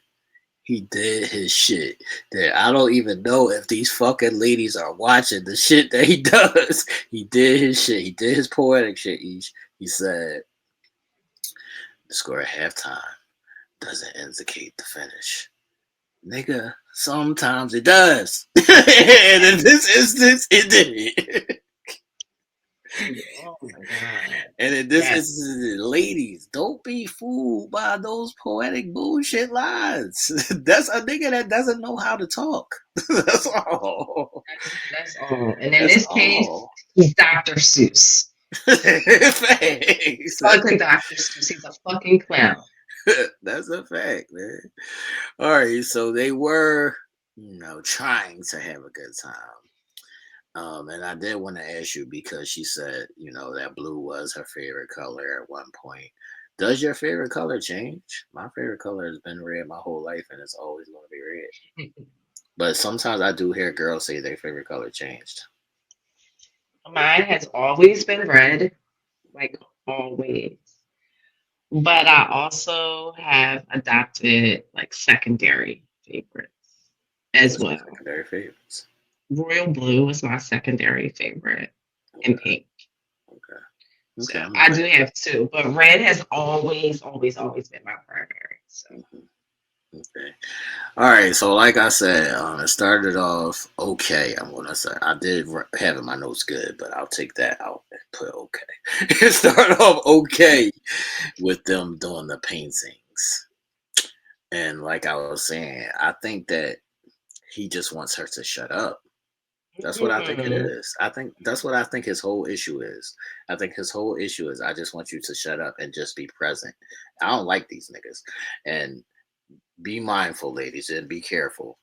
Like some niggas just want you to be like present and not speak. It's like, am I a human being, nigga? like I'm a human being. Like, goddamn, I can't speak. Yeah, fact. And I don't know if it's for him, if it's an intimidation factor. I think it is. Yeah, like it's just he has a disdain for her, right? And I don't know exactly where it came in at. I know where it came. He's claiming this whole sexual thing, and I don't think it's not that. It's the family jumping. Okay. It's the family jumping. It's the family jumping. It's all right. The family jumps me, and I had this conversation the other day. It's the family jumped me. All right, cool. That was at the wedding. We bypassed that. Now we get to the housewarming, and the family jumps me again. But it's not just because the family jumps him. It's because she sent the family to jump him. So he feels like that's why he's always on the defensive, and that's why he's running around saying, I don't feel protected and I don't feel safe and X, Y, and Z. It's not because of the sexual shit. That's bullshit. That's a lie. he feels like she set him up with the family shit. And she did set him up with the family shit because she wanted answers that he wasn't giving her. She kept on saying that they're not spending time. He goes to sleep at 9 o'clock and goes to the gym at 5 in the morning. So we're not in each other's space. And she's like, every time I try to talk to him, he's like, I gotta go to sleep. This is not the right time. And this is another key point, ladies. Whenever a nigga don't never want to talk, it's one thing to be like, not today, not right now. But not never, nigga? not never? That's a huge red flag, ladies. Fucking pay attention. Fucking pay attention to this fucking train wreck that you're about to involve yourself into. If a nigga don't never want to fucking talk, man, chew out this bitch. Chew. So I feel like he hates being questioned, and whenever he gets questioned, he then questions her motives on why he's being questioned. That's what's happening. So that's why I said this is a dumb yourself down moment, and that's what he wants her to do. She's an intelligent person who runs her own business and everything, but he wants her to dumb herself down and like you like a puppy or some shit. Like that's what he wants, and she's not that. Right. Yeah, she's not that. Be quiet, be timid, be meek, be mild, be stout. Be like, I'm from the South. Don't nobody want to hear that shit. Don't nobody want to hear that shit, Akichi. Like you want to minimize her presence because you are insecure about yours. Right. And that's I don't even think it's a point of him being insecure about his. I think it's just like I'm I. Well, and I get it. And the only reason why I say that he's insecure the only reason why I use the word insecure is because I feel like even with a strong personality, and I speak for myself because I am a very strong personality. And I feel like unless you are secure in yourself and you have your own shine, my talk, my presence, all of that will not affect you in any way, shape, or form. And it may not be affecting him in a way of insecurity, but if you were secure in who you are and what you hold and what you bring to the table, then you would welcome what it is that she's doing or try to work through who it is that she's attempting to be with you. But he's from the Southeast. but what he's saying when he says I'm from the South is know your role and know your place. So I don't even think it's a insecure, or I mean, part of that could be it, but I don't think that's the top of it. I think the top of it is you are here, you stay here. That's what I think it is. I think it's you stay right here. And also the thing with the family, like, do you agree with what I was saying about her sending the family for him? Yeah, absolutely. But I think that's what turns him. Right. Okay. I would agree with that. I didn't think of that. But I definitely see it. And I 110% agree that definitely was probably a pivotal moment. But my thing is, it's like where you lack, somebody's going to fucking step in and try to get to the root of things. Now, maybe the way that she did it, or maybe the avenue that she chose to do it, okay, that could have been a little, I don't necessarily think disrespectful is the word, but, that could be a little bit demeaning, as a man and as an individual. Like, if let us grow organically and not send your family after me or whatever to try to almost attack me in a sense. Okay, I get it. But then y'all have a conversation about that. And you can say, yo, like, this made me feel this way. I feel like X, Y, and Z, and it can't happen again, or this can't happen. Right, but see what you said. Y'all have a conversation about that. He's not a conversational. You can't have a conversation with people who don't want to have conversations. really having to breathe on this type of shit because like we both discussed that, you know, or you know, shared sentiments that it was triggering. Right. And my thing is, sir, you want to be this, and you want to be a poet, and you want to be a writer, and you want to this, and you say you're this and that, and you can't have a simple conversation. If somebody came up to you and said, "What is this WCW letters to my wife about?" You can't even talk to your wife. Right. You can't even have a simple fucking conversation with your wife. Right. So how can I expect that you as an author and as a writer can sit and have a conversation about your book and fully, openly tell me and discuss with me what the contents of your book is about or what's the meaning behind it, X, Y, and Z? Like, this is where we be trying to understand individuals and why they think the way that they think, because he makes absolutely no sense. Eesh. I just want to pull the tape from the wedding episode after we did the recap, and I said, yo, this nigga can't talk. I said that from day one. I was like, yo, this nigga cannot talk and he's not going to talk. And everybody was like, oh, they're so cute together. I was like, yo, this nigga is not going to talk. He's always going to spin. He's always going to spin. He's always going to spin. He's always going to fuck. He's always going to feel like he's being attacked just because she be asking him the simplest fucking questions that are not aggressive, that are not like, did you rape anybody? She's asking him like, how was your day? Why are you questioning me about my day? that's how this shit is going. It's like, my nigga. Yes, I'm gonna let you go ahead and leave It's and like go my into nigga. yes, and let you go into the conversations about his trigger moments where she questioned him about something simple. I'm about to go there. All right, so they come back off the what was an okay outing with the painting. When we get inside the apartment, I always tell people to observe body language. Please observe body language. Because she's sitting on the couch and he's sitting way over there in a chair. And then she's like, look, we got gifts. Look, it's our photo album from the wedding. And she's like, do you want to come over and look at it with me? He didn't budge.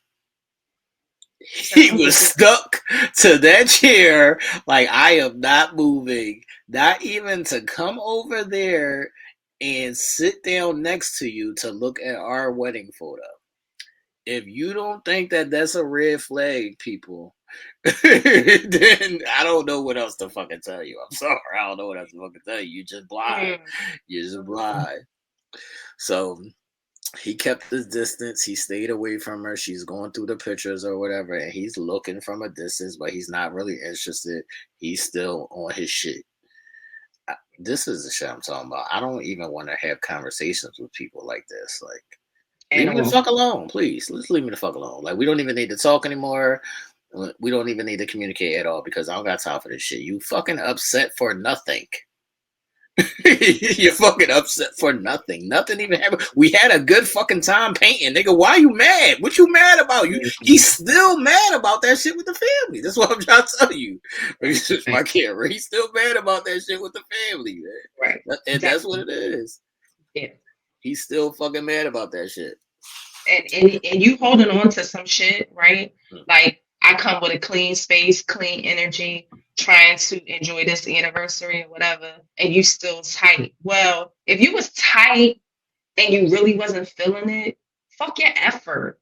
If your effort is going to be half-assed. You could have just stayed where you was, like, oh, made up. I don't fucking know. I'm not feeling well. I don't really feel like going out to the park. My allergies is acting up. First of all, beyond all that, this is the problem, Ish. A person who doesn't want to have conversation or can't have a conversation, we can't get past the fact that you're mad about that point because you won't fucking talk to me and say I'm mad about that point. that could easily be an easy fix. You can easily say, yo, I feel like you ambushed me with your family. I don't like the way that went down. And I don't think that that should ever happen again. And tell me why you did that. And let's talk about it. If you never do that, he's going to be mad every fucking single time I see you. And that's what happened. That's what's happening. Because it's ridiculous. Right. It's ridiculous. And that's what happened, man. That's So what's happening. she asked him, how does he feel, or does he feel the same way about the vows that he wrote?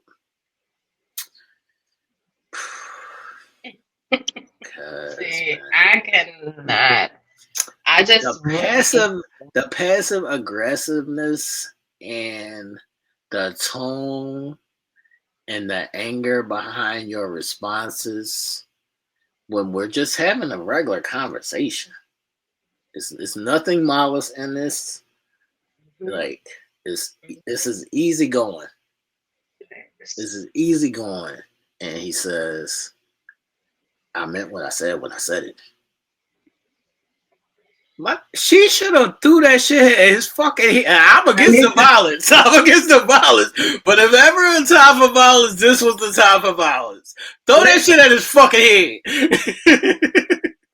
Facts. I said what I said, and she said, and I commend her. She did good. Because she did very well with her responses, because she even like breathed, she took breaths, she made faces and all, but she said, well, you really didn't answer my question.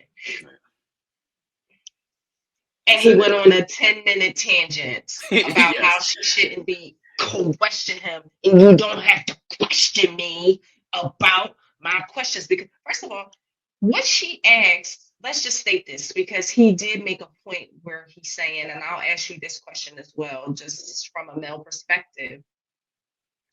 He said this thing about her asking questions, right? He gives an answer, which his answers are always bullshit. They're not really answers. They're fucking glaze overs. But she says, you're not happy with the response that you received. Therefore, you want to keep digging and keep fucking knocking me over the head with these questions. Okay? He gave this whole fucking long ass soliloquy. Yeah, that's a trick. That's a trick. I'm gonna tell you why it's a trick. Because there could be some validation in what he's saying. So you like now you questioning yourself. That's what he's trying to do to her. He's trying to make her question herself. So that's a trick. He's playing a trick on her. So what he's saying is, why can't you just accept my answer? I can't accept your answer because it's a sarcastic response that's not a real response. That's why I can't accept it. If I ask you, how was your day today, and you just say it was fine, yes, you answered me, but yeah, I do want an expounding. I do want what happened at your day, and there's nothing wrong with that. So that's what I'm saying. What he's doing, he's twisting it, and like what he's saying is right and wrong at the same time. So yes, you should be able to say, if somebody says, are you okay? You should be able to say, yes, I'm okay. But if you're not really okay, tell me why you're not okay. Right. That's what she's saying. And that's what she's trying to get to. But he's like, no, just accept my okay. So that's what I'm saying. He's right and wrong at the same time, but he's playing a trick to try to make it seem like you're attacking me by asking me or wanting me to expound on my answers. That's a game. Ooh, he playing a risky game. Right. He got a good one. Right. That allowed him to fucking talk his bullshit, because that's what the fuck it was. It was bullshit. Talking about you keep poking the bear, knocking the bear over the head with the questions, and what other thing that he said? Your vows didn't say you would be an asshole. Mm. I have done nothing but kept you safe. I have done nothing. No. Make sure All you're you okay. have Make sure you're make sure okay. you're okay. All you have done is bullshit me this entire time. Because you ain't giving up nothing. You ain't letting me in. You ain't this. You're not fully giving 100%. And then you want to turn around and tell me what I ain't doing and what I ain't this and I ain't that and I ain't this and I ain't that. She kept it quiet though. But She did. She did. She did. That's why I said that's a deflection tactic, and he's using that as an excuse to not just like answer like, what is the problem? What's the problem with the questions? That's why I said, like, what are you asking me? right. And these are not evasive questions that she's asking. These are simple questions. Like, I don't fucking know you. We're married and I want to get to know you. I want to get to know what you're thinking. I want to get to know if you're feeling a way about some things. I want to get to understand you. So that's why I said earlier, I can feel your energy. If I ask you a question and you respond with a sarcastic, quick answer, I know that that's off, and I'm asking you again, or I'm trying to see what it is so we can fix it or talk through it and get past it. But you're not participating. No, he's being a child. He's being Right. a fucking child. He's being a child. That's exactly what he looked like. That whole thing. I got up out my seat. I wasn't even in the seat. I was in the bed. I got up out my bed. I couldn't even sit down when he just rammed on her for no reason. The simple question is, no, I'm asking you about me specifically. I know you said what you said when you said it, nigga. I know that. I'm asking you about me specifically. That is not because I'm not happy with your answer. That is, I'm asking you to be more specific pertaining to me. Yeah, you that could have been a page out your motherfucking book. Right. That was predisposed. What did I say, Esh? I said, don't trust the songs, nigga. Shit, don't trust that shit, nigga. This is facts. Now, in real life, real time, I'm asking you how it applies to me right now. That is not being happy with the answer. That's two questions, two different fucking questions, my nigga. Okay. And not only that, it's because a lot of times they don't have an answer, or they don't want to say the answer.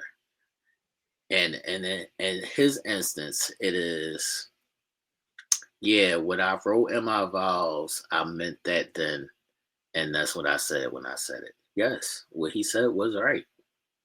But the sarcastic or the tone or the anger in his response is unwarranted because that's not what she's giving you.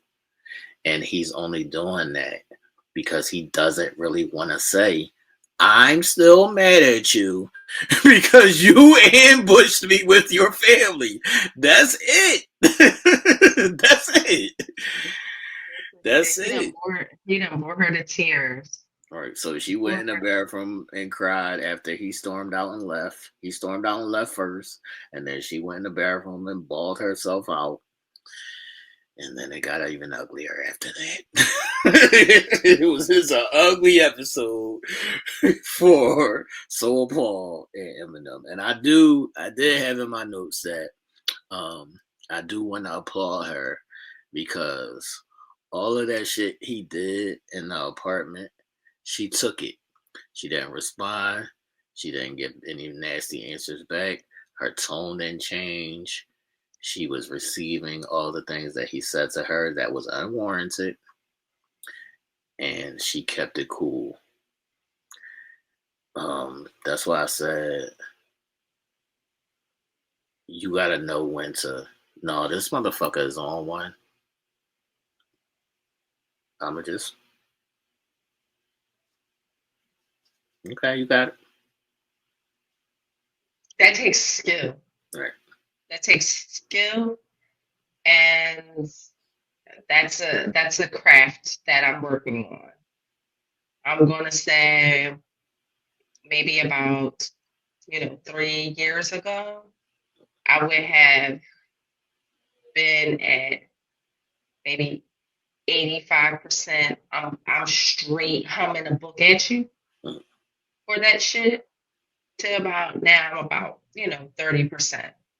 I'm still giving some rhythm. I haven't gotten to the point where I'm just completely. Let me take this back. Give me a motherfucker who knows how to communicate and knows how to talk and knows how to present his thoughts and his feelings, etc. And I'm gonna be quiet and check myself and dig myself and let the situation breathe all day long. But that's easy though, Ish. Yeah, that's easy. But you hand me a disrespectful as condescending as don't want a woman to speak or have a voice or somebody like that, I'm instantly triggered and I can't shut it up. Right. See, in that instance, that's going to be a Molotov cocktail. Right? That's just going to be a bomb. So it's like, is it worth the bomb? Sometimes it is. Sometimes it is, but most often than not, it's not. So in that instance, you have to. It's like, I don't know why it's easy for me, because I understand it. It's like, I don't know if it's just life experience or whatever it is, but I see it and I'm just like, nah. You're not gonna make me like. I know. I think, and let me just say this, and then I'm gonna speak from just a female aspect in both just personal and corporate life. Like sometimes us as females, we're not heard. Our voice is not valued. Let me just say that. That could be in corporate, and it's just some men, we're gonna keep it funky, some men that will allow you to speak, but they don't really give a fuck about what you say. Right. And they'll be quick to cut you off, or they'll be quick to, just be like, whatever, like, whatever. And then it becomes, a whole different leveling field, playing field, like, a disrespectful type situation, or whatever the case may be. And for some women, they'll be mild and meek and they'll shut up and they won't say much or whatever the case may be. But then you have some other women who feel like, no, you're just not going to do that. Like, you're not going to do that. And it may not just be in that one situation. This may happen to her often. Right. So that's another reason why she may respond or react the way that she does, simply because it happens way too often. And you know what? You gonna be the motherfucker. You gonna be the right motherfucker. You gonna be the right motherfucker today, because I'm gonna let you have it. You know what I mean? Because I might not have been able to get that way at work. Right. But you gonna come at me on some bullshit today, on some dumb shit. I'm with it. I'm with all the smoke. Like, you see what I mean? So, it's difficult, and I think it's a base by base situation where for each woman it could be different. You know what I mean? Where she's able to, hold some things in and not let loose. And then there's others who's ready to blow the gasket. Right. But it's a point where, do you want to match somebody's toxic energy, or do you want to be in control of your energy? Absolutely. You should absolutely learn to get to a point where you are 100% in control of your energy, no matter what somebody else's energy is. Right. And that should be the way that it is all the time. Is it easy? No. Right. Is it a process? Yes. Should you constantly continue working on it? Yes. I am a work in progress. You can, some days I let some shit slide. Like, it's been times where somebody say something to me and go, and I let it roll off, or whatever the case may be. But then you got another time where a motherfucker say something and I'm completely triggered and I'm ready. I'm going tit for tat with you. Like, we're not going to do this. So, it's something that an individual who does not have control of it needs to constantly work on, and they need to be cognizant that they have that issue, so that way they can rein it in if they can, or let loose and reflect. See, I view it as a mental thing. Mm-hmm. So, like, I feel like you're not gonna beat me. Right. That's how I see it. It's like I know what you're trying to do. It's like it's a thing that you see you know what somebody trying to do. Like I know what you're trying to do. You're not gonna beat me. Right. And you know why I think that's hard for me? Because, like you just said, it's a mental thing. I already know what you're trying to do. For a person who has that benefit of the doubt syndrome, we kind of know, but we don't want to think that. Right. So in our mind, it's like, is you really saying this like Right. this? I need to talk to you about this. Like, I need to go back and forth with you about this because I need to really know if this what the fuck you on or it's not really what you want. Am I just misperceiving it? Because, you know, I'm going to give you some friction and I'm going to see if this is really what you want. Like, you see what I mean? So I think I find myself in that situation a lot because I don't really be expecting motherfuckers to say or do or think or whatever. And I just be like, really? Nah, I don't expect them to say or do none of that shit, but I catch it like it's a thing that I just learned how to catch it. Like I used to couldn't catch it, and I used to like let my inner shit, my ego, you know, take control of me. But now I got such a grasp on it, like I can just catch it. Like nah. Right. And so just tying back into the way Em like responded to Ike, right? And her response of crying. Right. This is where I think it gets difficult because if she had just been a tad bit more vocal during this sitting, it wouldn't have gotten to the point that possibly it would have gotten, you know, when we see it the next night. So No, it would have happened that night. Right. So that's what I'm saying. Like, do you feel like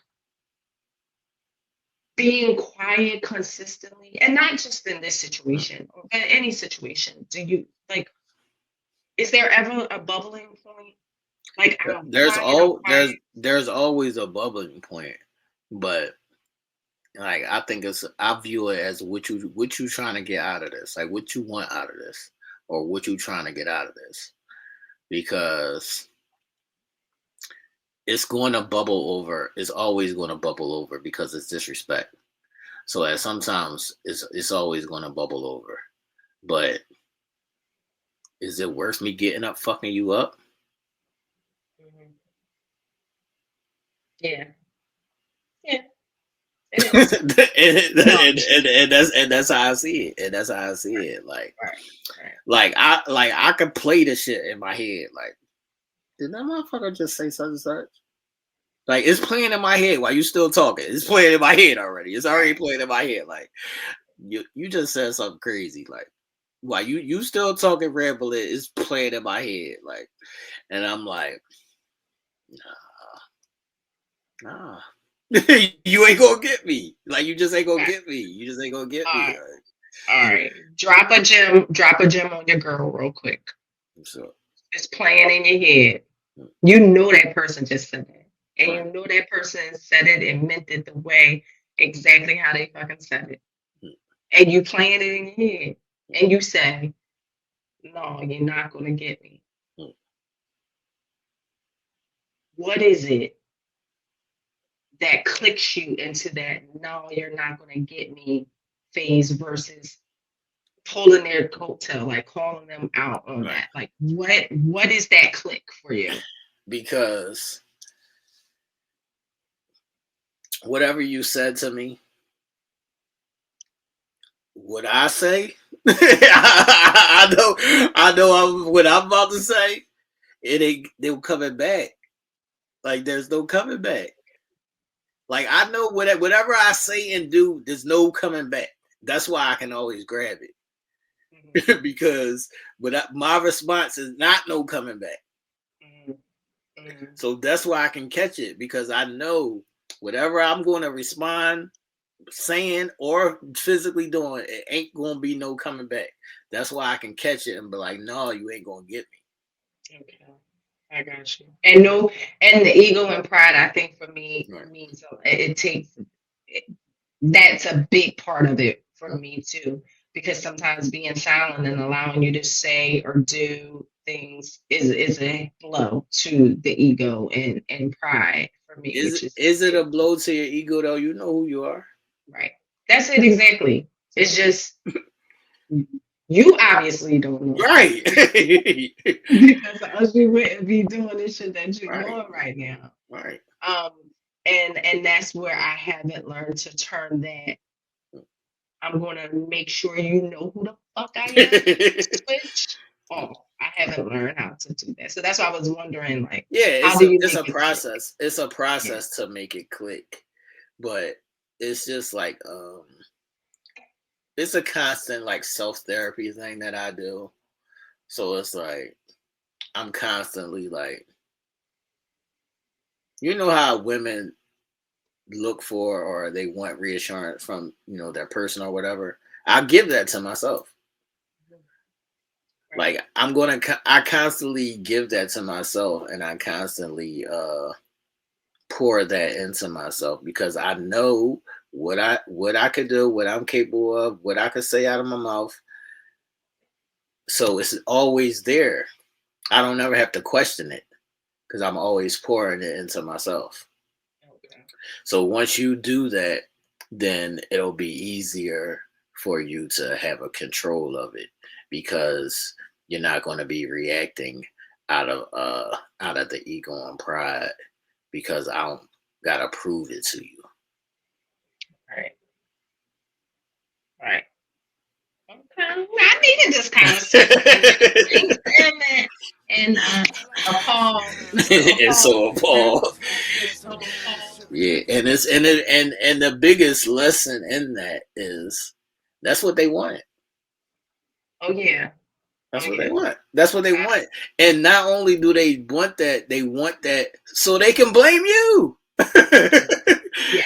And it's crazy that even me in certain situations, I know this, and I still be like, I'm gonna give you what you want. That's what I'm I'm gonna give you saying.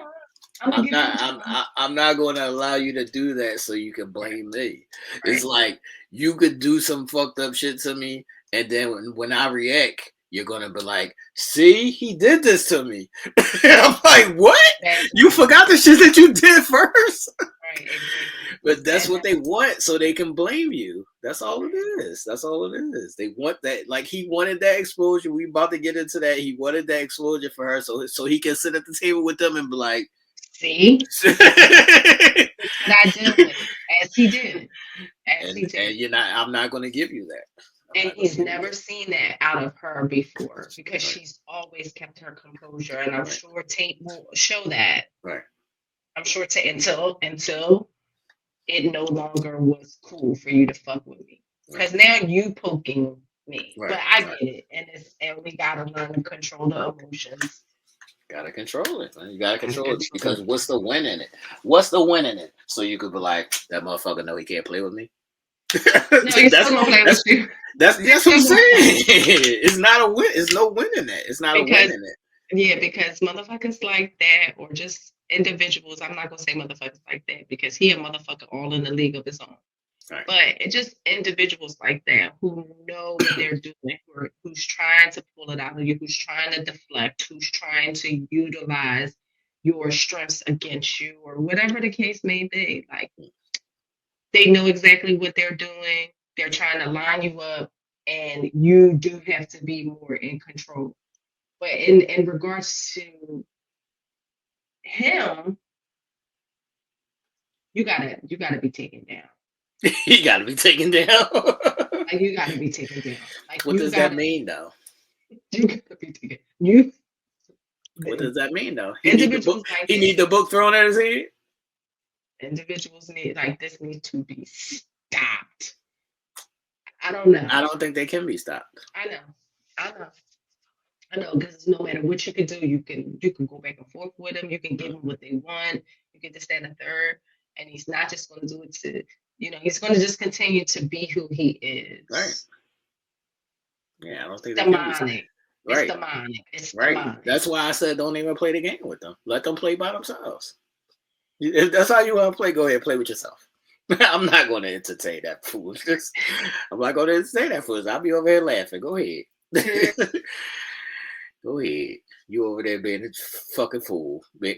Go ahead, man. So we get to the anniversary dinner, and all the couples are excited about going to the anniversary showdown, I guess. And they get on a party bus, and who comes by themselves? Michelle comes by themselves.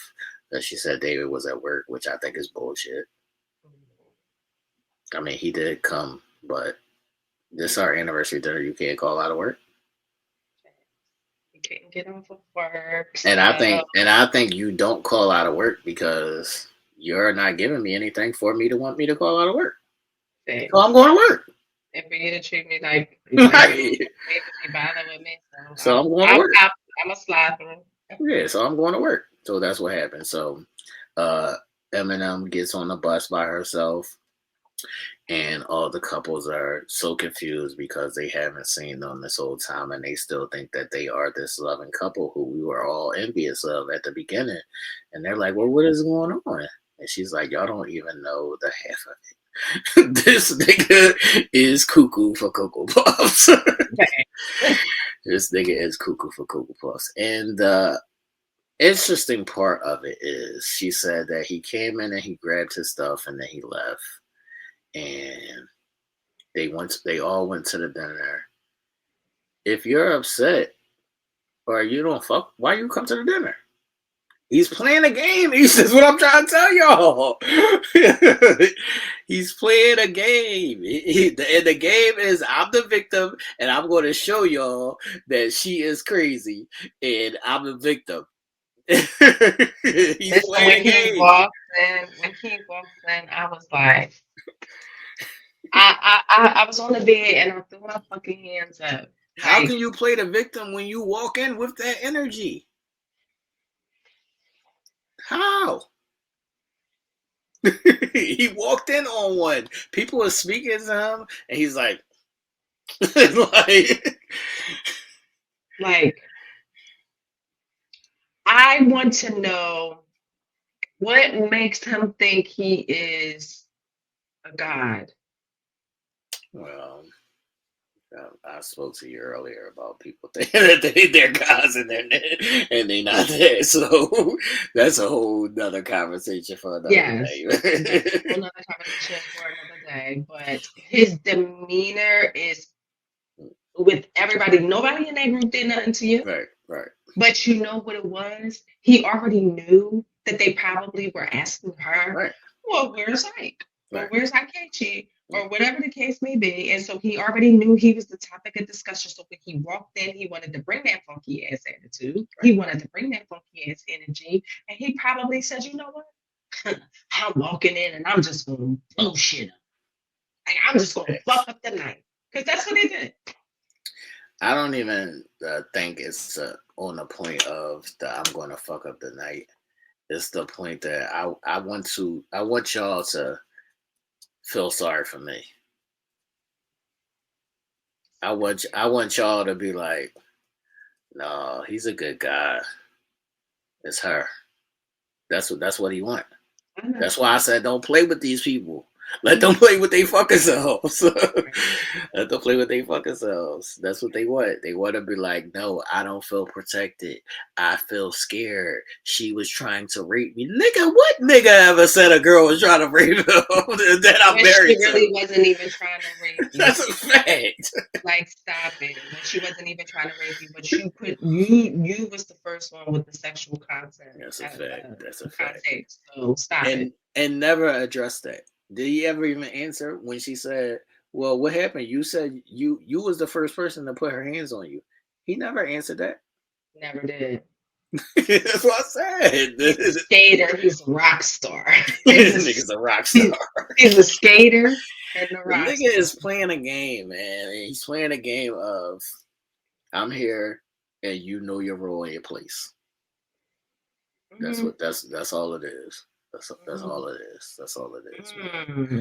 So how did the explosion happen at the table? Like I can't even remember what was said. Like what was said that got to the point where she was like, "I've been texting you, you haven't been responding." Yeah, so I mean, basically he comes in, he sits down, and Right. that He's I giving think it attitude. started Alan because Alan started asking questions. asking questions or whatever the case may be, and then he goes into this rant about X, Y, and Z.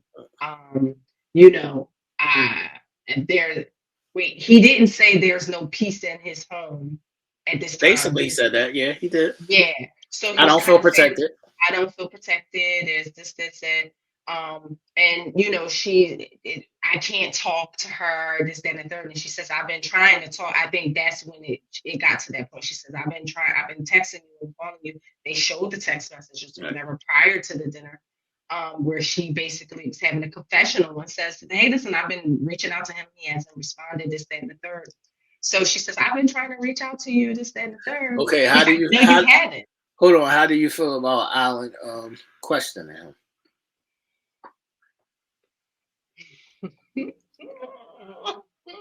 I don't know where that came from. But does, Alan, really like him? Not in a way like that, but does he like her to the point where he felt like they all cool? They all cool. Like he needed to come to her defense, like, she's a good person, and why is this happening? And maybe Alan felt the energy too. And it's like, no, my nigga, like, well, not my nigga, but right. he probably like, no, like, what's up with this? Like, don't. But how do you think Saul Paul takes that? I don't give a fuck. You bring the heat, you take the heat. Right. See, he is an individual, you can dish it, but you can't take it. Right. So you come in with the energy or whatever the case may be. I think he has a problem with being questioned. I think he has a problem with people, communicating with him because he feels like it's evasive, or that they're trying to pry, or that they're trying to shed a bad light on him. And again, to me, that's why I mentioned the insecurity. Not that he's insecure. I get it. It could be different levels of it. But if somebody's asking you a question or just talking to you, what is it about yourself that you don't want people to see or to know? That you can't answer simple fucking questions, or that you can't communicate with somebody about what's going on. So that's why I feel like this is what I'm trying to tell you. It's one of those things where it's like, who are you to question me? You can say, who are you to question me when you're fucking somebody? This is what I'm trying to tell you. He think he's somebody. This is what I'm trying to tell you. I'm from the South. I'm somebody. You ugly. I'm somebody. I'm from the South. Like, this is not how we do in the South. Like, people know their roles and they know their place. They don't question. That's the whole point of saying I'm from the South, East. That's what it is. You don't get to question. Okay, and I can understand that context. I can understand even that, whole down south demeanor. I get it, but there comes a point in time as an adult and as a human being where you know that you're going to be in the presence and in the light of other individuals who don't think and behave like you, and who are not from the South. So as an adult, as an individual who needs to function in society, then you need to know how to fucking adjust. You do, but not all the time, do you? I know. This is why people get stabbed. This is why people get stabbed. We do not condone violence. Make sure you do that. We do not condone violence. We do not condone violence, man. All right, so how do you feel about him apologizing to the guys? BS. He is a big pile of dookie. I'm the victim, Ish. I'm the victim. He's a big pile of dookie. What you apologizing to them for? What you apologizing to them for? Because I'm them. apologizing to them because I don't have no beef with y'all. I don't have no beef with y'all. I don't have no smoke with y'all. My beef is that she got me jumped. This what I'm trying to tell you. This is the whole fucking issue and problem for episodes and episodes. I'm not over the fact that she got me jumped by her family and she set it up and never even said sorry, never even said why. I'm never getting over this shit. She got me jumped. If you was a person and you felt like somebody got their family to jump you, you might hold that too. You might hold that too. All right, that's cool. Stand in your truth. Right. Let her and everybody know what it be about. Because right now, you look like a whole damn clown lunatic. What if he don't know to do that? That's what it's about. Well, then shut the fuck up. Because seriously, I don't understand people who have gripes and who hold on to these things and who fucking torture people when they don't even fucking know what's happening. I think that is the most fucking asinine, craziest things. And I have encountered people like this. It is very triggering because it's like, the problem and why is this just so triggering for me is because you're right. You can see it, you know it, you can spot it, you can identify it and all of that. And still you fall down a fucking rabbit hole with these motherfuckers who just don't even understand themselves what it is that they're doing. So my thing is, why are you an asshole? Here you are calling her an asshole, but why are you being an asshole? And you can't even outline exactly what your true issues are. You're making up bullshit. Right. So if a person doesn't know what their issue is, but you see it, who's the responsibility on? I think at that point in time, it falls the fuck on you. Right. I think at that point in time, you gotta fucking say, you know what? You fucking see it. Like that is no longer their problem. Like it's no longer them. Right. It's you now. It's you now. That's what I'm saying. That's what I'm saying. So you got to know that they're playing a stupid ass game that they don't even see themselves. Let them play with themselves. This is why I have talks with myself, and I'm like, stop. Why you saw that? I'll be like, my nigga, go play with yourself. I'm not. You saw that. I'm not gonna play that game with you. Go play with yourself. I'll be sitting over here laughing while you are acting a fool in your own fucking mind. Go ahead and play with yourself. It ain't gonna fucking happen. Like that's what I'm saying. So it's like she gotta know that that's what happened. I don't think that she's ever even looked and said, why is he so upset? I don't think she's ever asked herself that. No, I don't think she has. And I think that when he stated this whole sex thing that's not was the reason I think she just fell into that reasoning because she hasn't really even given it any thought. And she's figuring, oh, hey, what have I really done that bad? He wasn't answering questions. So I tried to make him, like in her mind, she probably doesn't see that was a big detriment. You see what I'm saying? So when he said the whole sex thing, she fell into that being the reason. So that was just a fucking scapegoat. And that's why I said you can't let people beat you at mental games. you can't let people beat you at mental games. No. It's not going to happen. You're not going to get me. So they get into a full-blown argument at the table. And she calls him a clown, and then she stormed off, and she went crying in the bathroom again. He left, and the producers are walking after him and questioning him to what's going on. And he's doing his spill of, she tried to rape me, and I don't feel safe. I don't feel protected. First of all, Ish, she about 70 pounds. How you don't feel safe? Exactly. This is bullshit. He's a bullshit artist. That's why I said don't play with these people. Don't play with them. They're full of shit. Yeah, speaking of bullshit They're full artists. of shit, and they don't even know that they full of shit. Just let them play with Mm. themselves. The nigga, the girl is 70 fucking pounds. How you don't feel safe? You could at any time throw her ass across the whole fucking room if you wanted Right, to. right, exactly. And he needed a little fuel.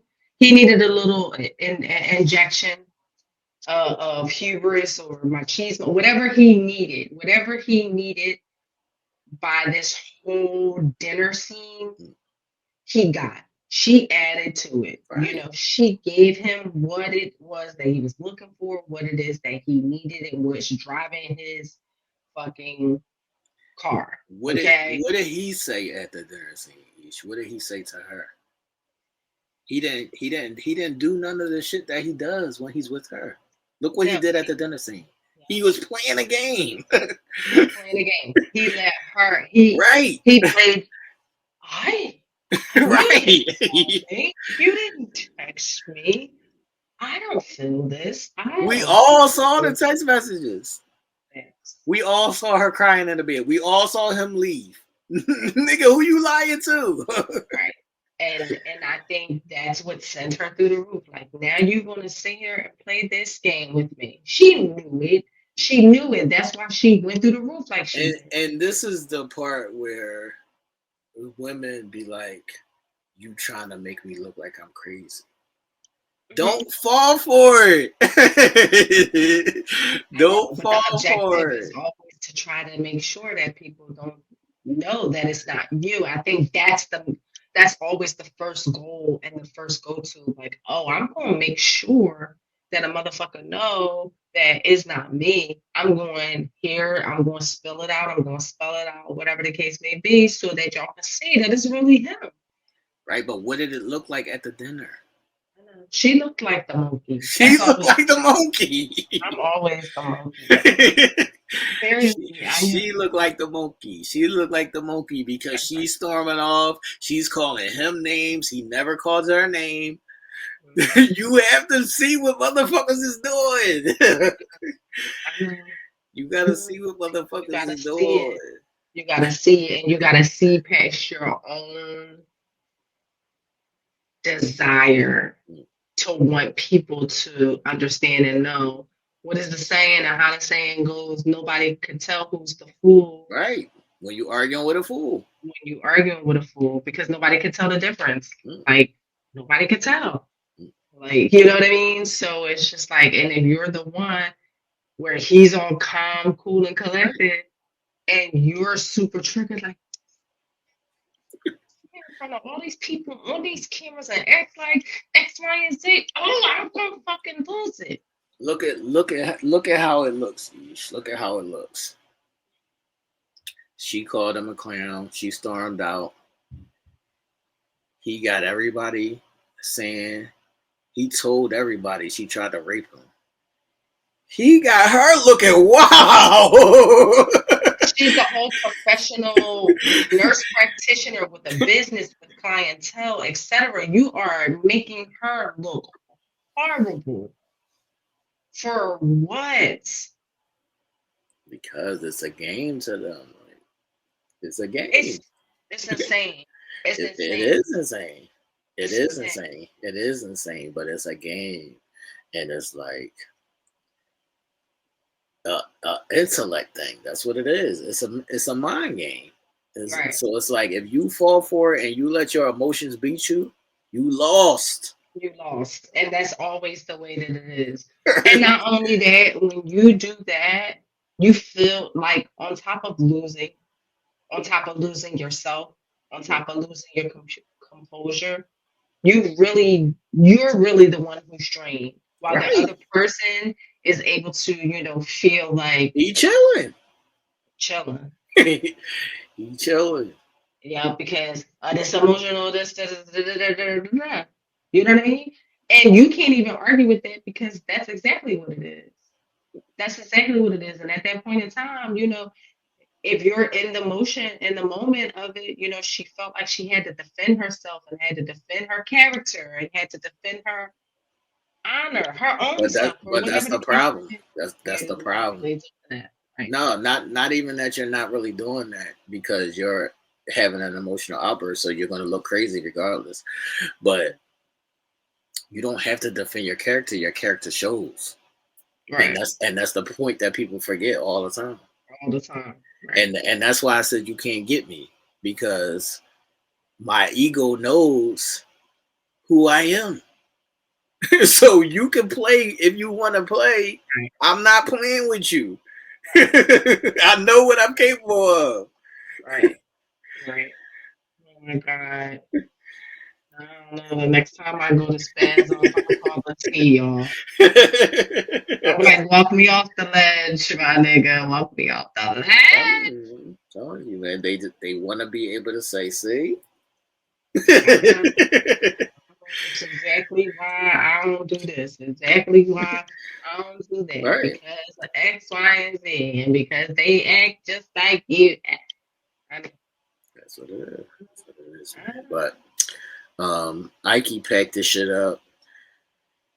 And I thought he was gone, but we see in fucking sneak previews that he's back. I don't understand. Let people go. Like when Chris left and then he came back, let these motherfuckers go when they leave. Yes, and I'm glad you mentioned Chris' name because that was one question before we was getting ready to wrap up this subject. Who, in your opinion, and I'm sorry for those who didn't watch season 12, but and don't know what we're talking about, but just briefly. I don't think that the attraction is fully there yet for me, to be perfectly honest. And I'm not being disrespectful here, but there's so many beautiful, you know what I'm saying, black queens, white queens, Hispanic queens here in the city of Atlanta, and I just feel like it shouldn't be hard to find somebody that's, because I'm not that picky.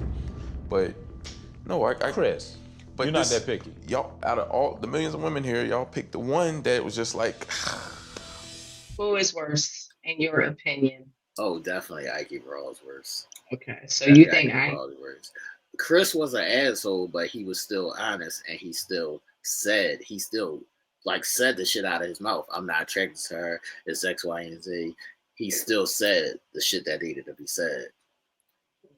Ike Raw is trying to spin shit and play the victim and be like, she tried to, nigga. Who tried to rape you, nigga? Yeah, I definitely think that who's mad at a girl saying, come get in the shower with me? Yo, listen. Are you fucking serious?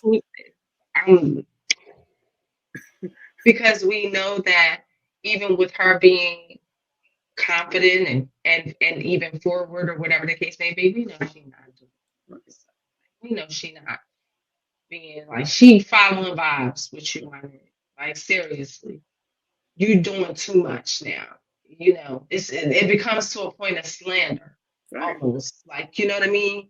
But I will agree. I think he makes David look like a little cupcake.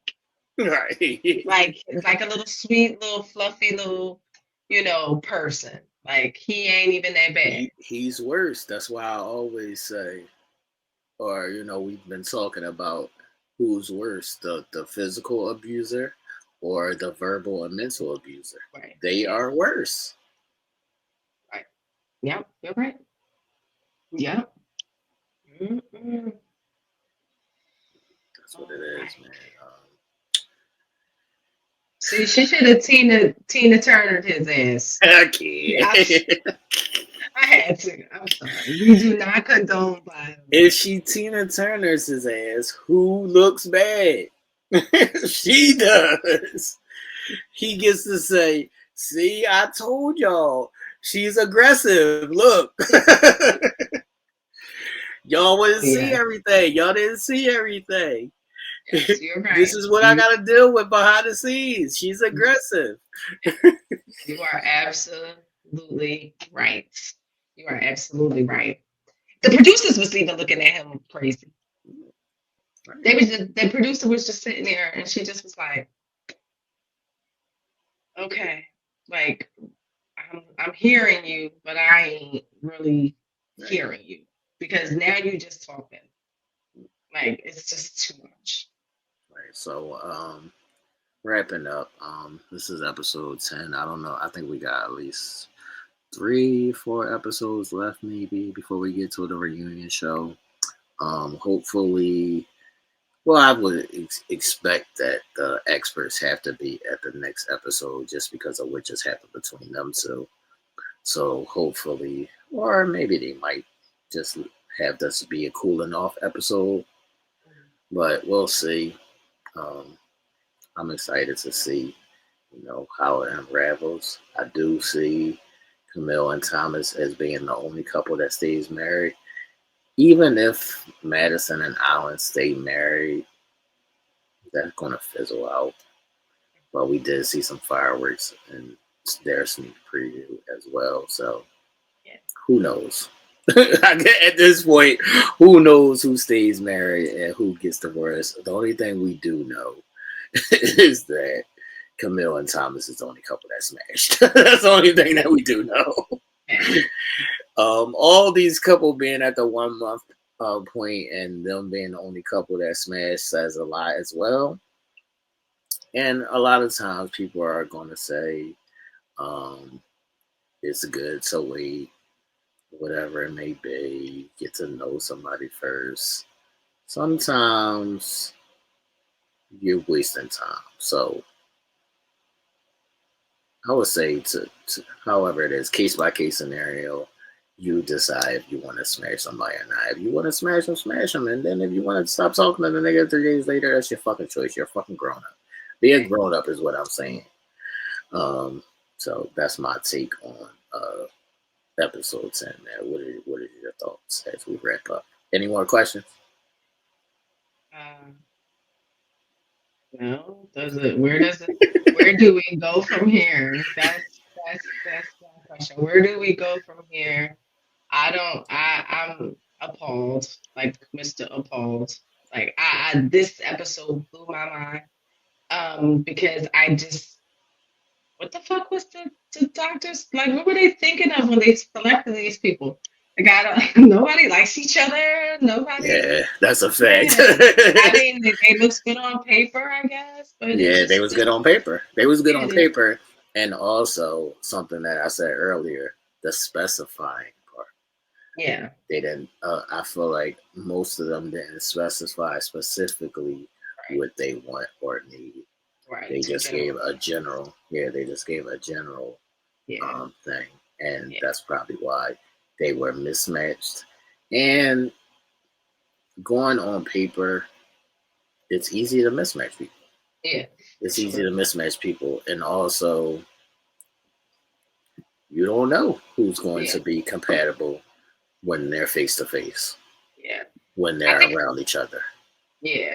And I think I learned from this episode, like minds, like goals, like ambitions, and things that you think would necessarily align aren't always going to align. Like, I think this episode was like that eye opener for me with this group here that, well, who had like minds?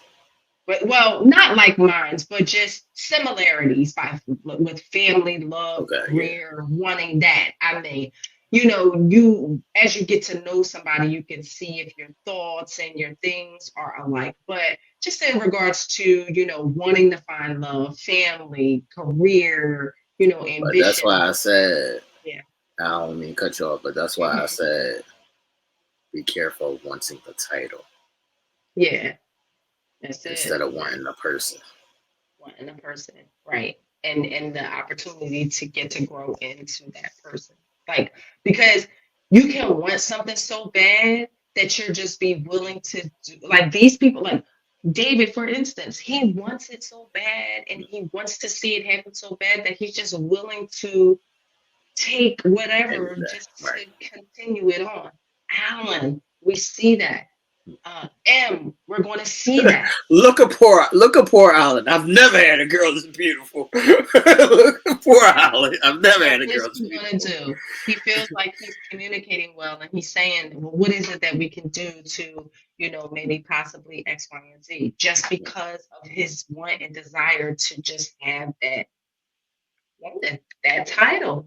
Look at Em, as we see in clips. She's going to want to try to make it work and want that title. So, I don't know. I learned a lot, even about myself this episode. Even about this. After being triggered. I think I've even come to a further realization after this talk. 2025 is going to be my year of the woosah. Yeah, it's going to be my year of the woosah. I'm going to try to get it together. Now, we're going to do a 6-month check-in. A 6-month check-in, all right. June, we're going to see how many pop-offs I had to have. And that's why I love this show, because you get to see that mirror, not only on them, but on yourself. Yeah. You get to see personality traits. You get to see compatibility. You get to see it like right in front of your face. So it's like if you don't see it and watch it and catch it, then that's on you. That's on you. You're making the choice, to have a blind eye to things. You should be able to see a person like Ike and what they're doing and be like, nah, this is some toxic bullshit and I'm good. Imagine what we just seen. Now imagine 2 episodes down the line, Eminem saying, I still want to be married. He's still my husband. No, bitch. That nigga is psychotic. Yes. Right. I don't feel safe. Now, yes. I don't feel comfortable. Now, I don't want you in my space. Keep it moving. That's a fact, man. You need to take heed to when a person shows you who and what they are. That's what it is, man. That's what it is. Everybody wants to change or fix everybody. It's not your job. That's not your job. That's their job to want to change and to want to fix themselves. And then if it's 20 years down the line and you change, maybe I can think about it. Other than that, no, I still know who you are. I saw you. That's what I say all the time. I tell you all the time, I saw you. You can't lie to me. I saw you. I saw you. You can't. I'm not, no. No. No, I saw you. Yeah. But that is our season 18, episode 10 recap. We did wait a long time for this episode. Other than Ike Raw and Eminem, the episode was a little bland, but I'm not mad at it. I'm not mad at it at all. I'm excited to see how it plays out. Bring back Rudy on the recap. I don't want these other people. I know.